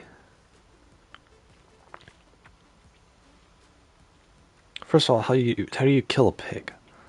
And then even if you can get past that part, then how it's got a whole like stomach and inner intestine system, and it's got like a heart and stuff inside of it. Did you guys ever dissect frogs in high school? Dude, the frog like insides, it's like so complex. Or there's so much. No, it's not complex. There's just so much stuff in the frog. I got to cut open a frog. It was great. I had a female partner, so she was a friend for the project, and she was really squeamish about the frog. So I got to do everything. I got to hold the scalpel and cut the thing's stomach in half. It was great, but I actually really enjoyed that. But it was fascinating. It has so much stuff inside of it. It's so much stuff. It's like this complex system of like blood vessels and arteries and the heart and the intestines and all that. And it's like I can't. Okay, I can do this to a frog, but I can't imagine like getting the meat out of it and serving it, which they do that in Japan. They serve frog as a delicacy. I have there's a video about it. This chef just takes a live frog in one hand and he takes a big old chef's knife in the other and he just like cuts the thing open and just like turns it inside out and like pulls out all its meat and organizes it and stuff. It's a live frog. And then he puts the frog's still living carcass on top of the plate in front of the meat, and the frog is still alive with just its skin and its skin and its brain, and it's watching the customer eat its own insides. It's the scariest thing ever. Um, or it's the creepiest thing ever. But yeah, so I can't imagine how I'd do that with a pig, to be honest. So I don't want to. I don't even want to think about that. But there might come a day where I have to. I have to I have to butcher my own pigs and sheep and chickens. I watched Gordon Ramsay do a chicken. The feathers and skin were all off, but it was the full chicken with like the legs, the leg bones and the wing bones and the belly and stuff. So he cut it like perfectly. It was great. He did it blindfolded. That was amazing. But yeah, it's like, I mean, with a chicken maybe, but a lot of the animal meats that you have in the grocery store, even if you buy the full thing, it's typically already butchered and the skin and the intestines are already all out. So it's like, I don't know, like especially with a chicken, how do I, kill it, and then how do I remove all of its stuff to get to just the meat part? So I'd have to learn how to do that. I'm gonna have to learn how to do that anyway with all my animals, because you know the video that I watched, the dude was doing pigs. The butcher charged him like $300 to butcher two pigs. That's a lot of money. 300, but I mean, obviously, it's not a lot of money if like you have a job. That's what, a week's paycheck, which I wouldn't mind doing, working for 1 week in order to get that job done for me. But I mean, obviously, it's something that I could do in a day, so I would actually save a lot of money. I'm doing it myself. Plus, I wouldn't have to rely on. I mean, it's more than the money; it's the reliance factor. I wouldn't have to depend on a butcher being around and me having the money to pay him in order to get my meat from my pigs, right? Especially if I start raising like a lot of pigs and a lot of like other animals too. I gotta do this myself, especially with chickens.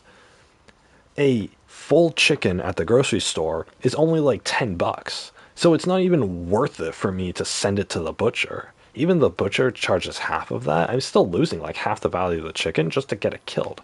Like, I'm not, and the meat separated. Like, I'd rather just do that myself. If it's like a 1 hour job, then I'll just do it myself, right? It's whatever. Especially if I learn how to do it effectively. Like, eventually I want to have like an actual like butcher's building on my property to where I can do that. Of course, there'd be tools in it and stuff, but if I'm going to be doing this for the next like 50 years, then I gotta get to know how to do it. I can't rely on a butcher existing in my area for all of that. So I might have to do that as soon as like year one of my farm, which would be terrible. Obviously, if I have a wife who's like squeamish towards that, then she doesn't have to look. So she can just be in the house, and I'll just leave for an hour and go to my little workshop where I do it all, and then I'll just come back and be like, hey, job's done, and I'll just give her the frozen packs of meat, and I'll ask her to put them in the freezer for me, because we're gonna be using that meat for the whole next year. Hell yeah. Yeah. No, it's just it's all this stuff. It's the life cycle. You guys understand that. We do what we can to live. If you guys think killing animals is bad and you're contemplating being vegan because of that, just remember that plants have feelings too. And every time you take a bite out of your salad, out of your salads, then you're effectively killing a living organism. So, in fact, you could even think about how all the microorganisms that exist in the air, you're killing them as you breathe in and out of your nose. So, I mean, there's just a lot. It's the only reason why we care about animals only is because for some reason we think that animals have feelings because they have like eyes and face and stuff, and they express emotion and whatnot. So we feel bad for them. Obviously, animals have feelings, but we don't know if plants have feelings or not. I chopped down a tree. Maybe that tree had something about it. Maybe that tree liked being there and you just came over and you killed it. You just chopped it in half. You just chopped a tree in half. How would you like to be chopped in half? Like, come on. Same thing with plants. Same thing with anything, right? So, I mean, none of us really know. It's just simply the fact that as human beings, we look at a face of a living organism and their eyes and their facial expressions, and we think that it's kind of human-like. So we feel sorry for it when we kill it. So because we wouldn't kill other humans. That's why we have pets. But that's what it is. Someone like me, I can be fine having like a pet cat or a pet dog who I love and give the world to. And then in the same day, and then I'll play with my dog outside and have a great time with him. And then in that same day, I escort one of the pigs over to the butcher building that I have and I kill it. So, in fact, I can do that with the pig. I can play with the pig and make it do races and have it play fetch and all that stuff and be all lovey-dovey with it. When I eventually have to kill it, because exercise and physical activity is good for getting the meat massaged and all that. So, but yeah, I mean, it's not that I want to; it's that it's necessary. Not necessarily play with it. I don't have to play with the thing, but I don't have to play with the guy. But yeah, it's just that it's necessary to do it to kill these pigs and to kill these animals for their meat, not the dog. Dog's man's best friend. So is the cat. I can love my Kiwi while still raising other animals to be butchered. So it's like you do it it's out of necessity that you do it. I'm not doing it to be cruel. And yeah, if I had an option, I wouldn't do it. But especially do not do it myself. But that's how you do it. Anytime you eat some chicken nuggets at McDonald's, somebody had to die for that. Or a chicken had to die for that. You know. So when you're in control of the meat, it's not a question about whether you're killing it or not. It's a question of, did you give this animal the best life that you could give it before it died?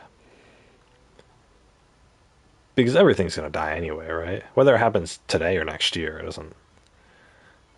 But, it doesn't make too much of a difference. But, I mean, it does, but, still.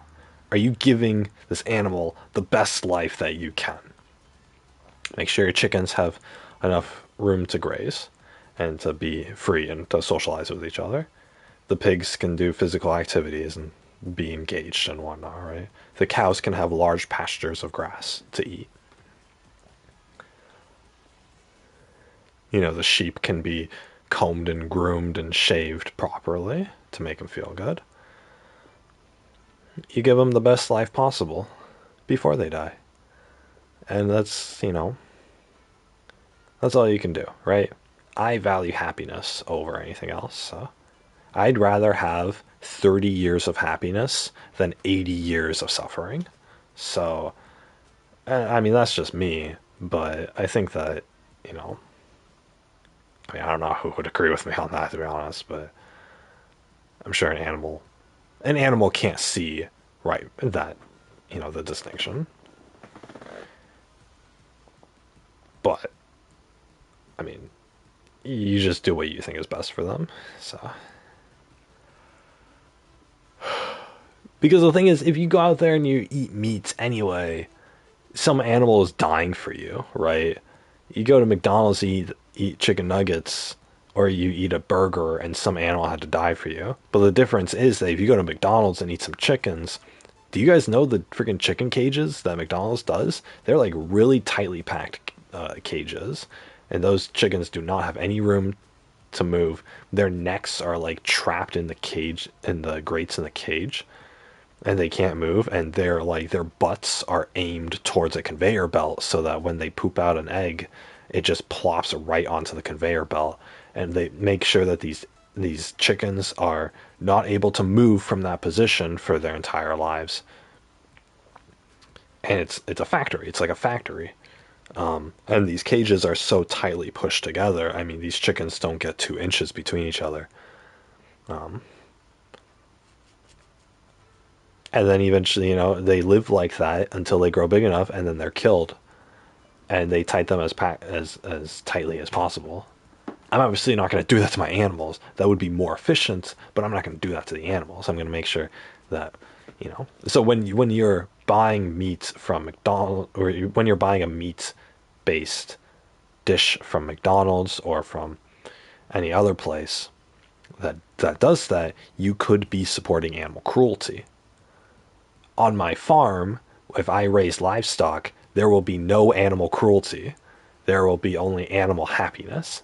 Yeah, they gotta die anyway, but, such is life.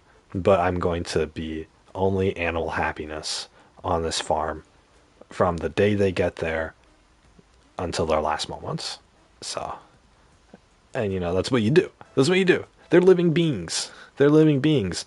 If they only get a year or two to live anyway, you give them the best year of their life. You give them the best year that they could possibly expect. So that's what you do. So in that regard, I would still feel that tinge in my heart when I kill them, but I won't be riddled with guilt after doing it, because first of all, such is life, but more importantly, I've done my best to give them a good life up until that moment. So that's what it is. And I didn't buy from my meat from McDonald's, who tortures their animals to give me good prices. So that's what it is. I gave myself the good price by putting in the work to raise that animal myself. And I gave it a good life as well. My work towards raising the animals gave them happiness. So, and that's really the best you can do. And so with that, I'm not going to lose sleep over it. I will still lose sleep over it, but I won't lose that much sleep over it. Whereas the people who work for the McDonald's, like chicken factories and stuff, those people have to be like the most cold-hearted people on the planet. It still takes a heart of steel to actually butcher animals in the first place, but to subject them, to work towards subjecting them to sufferable conditions like that, like cages where they can't move, and they're treated like objects. It's just that kind of thing is like, that goes past having a steel heart and just goes into like, you were born cruel. So obviously those people are still doing good work in raising animals and food for humans, but The ones who feel guilty about it probably don't last long at those jobs, and the ones who do last long at those jobs probably are like so desensitized towards it that it just doesn't matter anymore. So, but I mean, it's understandable that like there's a reason why being a butcher is a career. It's because somebody's got to do it. Why not just make one person do it for everybody who can't? But there's a reason why you're going to make a lot of money as a butcher. And the nice thing is too, actually, if I set up my own butcher's workshop on my property, then I can be the butcher for other people, and other people could pay me. And that could be my job. I could do it like one day a week where I'll accept orders for people to get their animals butchered. I'll charge a little bit less than the one in town, or I'll be the only one and demand will be high. And then those people who can't kill their animals themselves, they can just go to me and I can make my extra money. And I'll put that extra money towards making my own animals happier, not to mention making my life happier and the lives of my family happier. So I think there's a lot of positivity that can come out of that. So I don't know. You guys can probably tell I've been thinking about that a lot too. I don't know. It's just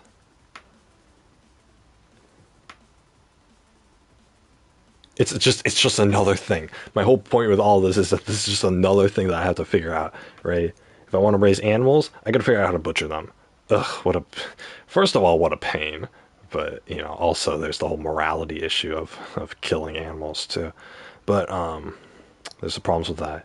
With the gardens, there's like growing methods and different climate zones and stuff. I'm just learning about this. Like there's different climbing zones where certain plants won't grow in certain temperatures or certain humidities or whatever.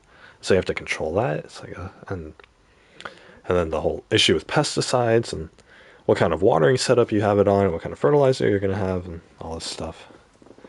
You have that. And then of course, actually building my custom built house and getting electricity towards that and collecting water for that and all that stuff is that's difficult as well. So that's gonna be a time and a half doing that, and not to mention as once I get it complete, there could still be problems that crop up with it. So there could still be problems that arise. Maybe the power goes out and I gotta be the one to fix it. I can't just call an electrician. I gotta be the one to fix it. Maybe something's not working. Maybe there's a leak. Oh god, if there's a leak in an underwater house, then you're in big trouble. So I've read about that too. And so there's all these issues. There's a huge reasons why people don't. There's a huge reason why people don't do this sort of thing normally, is because it takes a lot of work and you bear all the risk.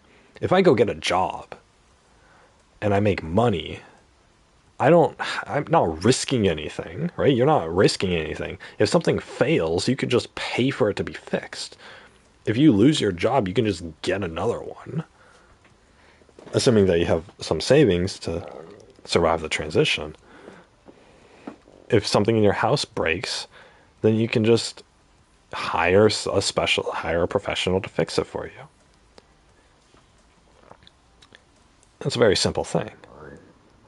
If I'm living off grid, I have to have all the skills of all the people who could be involved in keeping my life good.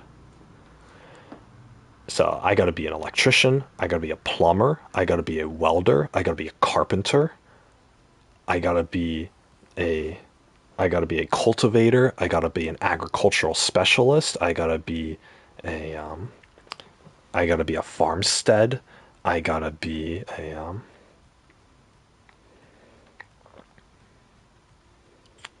I got to be a food producer, I have to be a butcher. That was what, like 13 different careers that I have to be just to run my own, just to survive. Like, oh my god. Soon I'm going to be making my own TVs and gaming consoles. So it's a lot. But I like it. I like that kind of thing. It's like because of how involved it is, because of the way that it's involved. If I want electricity, well, now I gotta figure out how am I gonna get electricity. There's a problem, and the solution will reward me. So there's that problem solving thing, that that problem solving aspect of it, that I love, that I absolutely love. So I love it for that. It is a lot of work though. It's an insane amount of work, and I'm probably going to lose all my enthusiasm for this the day that I get started. Like 100%, I'm going to lose all my enthusiasm for this the day that I get started. But if I plan all it out and it's foolproof on paper and I commit to it, then I can then it's just a matter of like getting my ass up every day and continuing the work on it. So, but yeah, it's great. But obviously, I'm not going to start any of this. I'll do all the research right now, and I'll make my plan of action. But I can't actually put the plan to action until I get a job and raise enough money, or save up enough money in order to afford to get started with this. So, yeah. I mean, hopefully on the super off chance that I win one of these raffles or I win the lottery or something, then I can get started right away.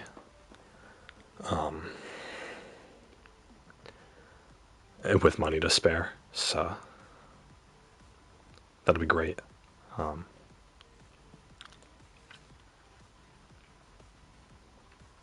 but yeah, hopefully. But yeah, anyway, guys, with all I said, it is really late right now. Um, it is pretty late right now. I want to finish the rest of my burrito, get some water, go to the bathroom. I need a shower. My gosh. And then showering increases your melatonin levels, apparently. I heard that from someone. So after my shower, I'll probably go to bed. Or I'll probably watch some YouTube till my hair dries and then I'll go to bed. So, yeah. Yeah. Anyway, I hope you all enjoy the stream. This stream, I know God, I talked for 4 hours. Jesus. I don't know. I'm sure I repeated myself on a lot of stuff. Not throughout this conversation, but I've probably talked about these same sort of things in other conversations. You guys can tell I only have a select limited amount of topics to talk about, so I might end up repeating myself or just putting a different spin on the same stuff. So I don't know if you guys enjoy that or you're getting sick of it or both. But yeah, I figure if you guys are still watching, then it's enjoyable to some extent. So, but yeah, anyway, hope you guys are doing well. Hope you guys are all staying safe and doing what you can to soldier on through whatever situations you guys are tackling, because that's all you really can do in life until you get to a point where you can be happy with yourself and confident in your happiness. Until you reach that point, then it is an uphill battle. So I know that from experience. So yeah, I hope you guys are doing all right.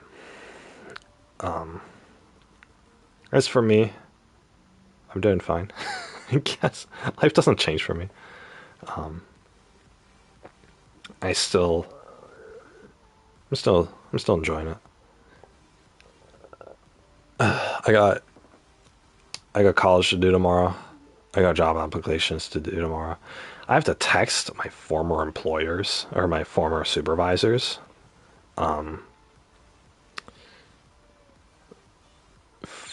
in relation to my new jobs that I'm applying for. So, because I got to get references.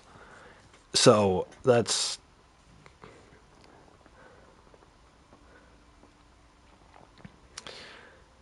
sucks because I don't want to, but I'm going to be using them and I want to give them the courtesy. But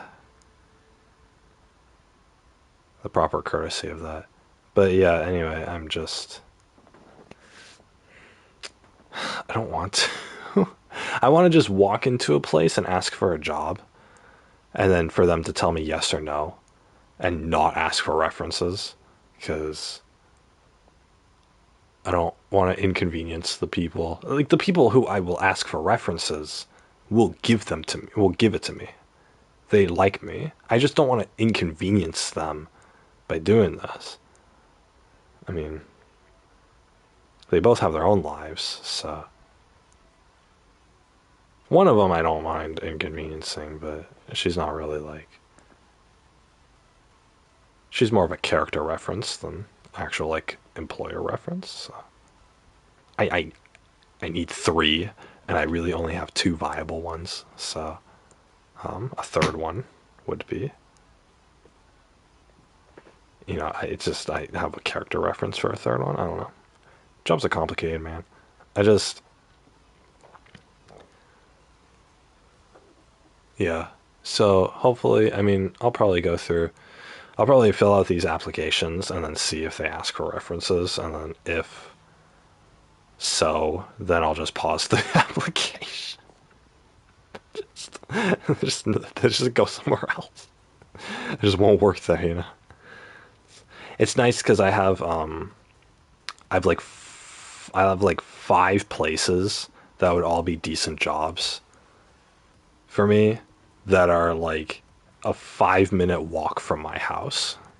So I could actually, like, during the summertime, I could put on my work clothes and just walk from my house to the job and probably not be sweaty by the time I reached there. So maybe during like July or August, I'd probably be sweaty by the time I get there, but hopefully not. I mean, I'll wear deodorant, so hopefully I'll be safe and secure from that. But what the hell? Frank.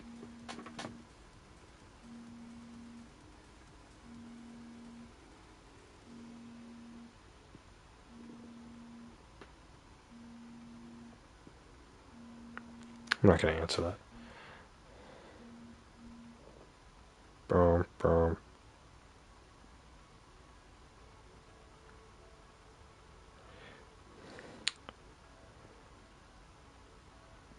Upcoming dental appointments. Yes.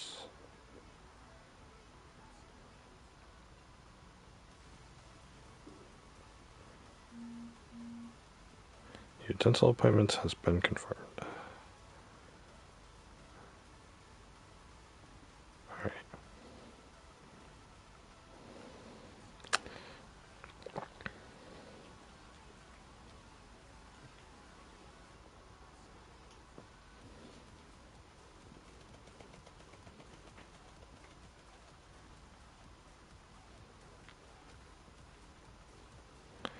Appointments, plural.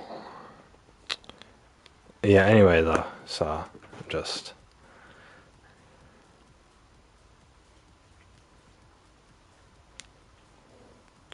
Yeah, I hope you guys are doing well. Remember, if you guys aren't doing well, life gets better.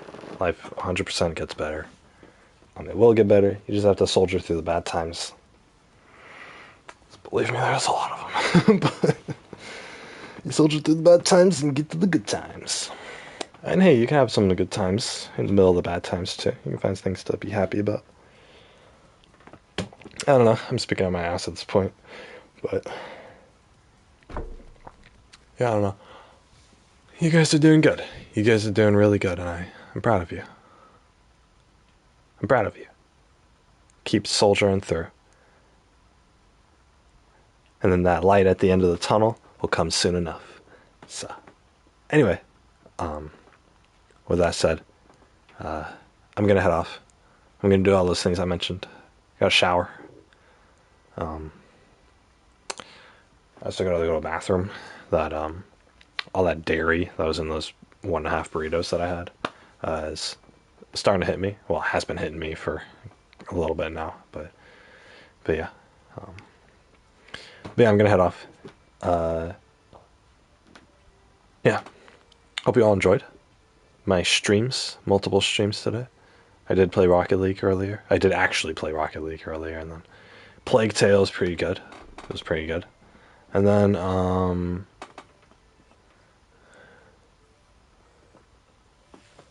yeah, it's just this one I talked.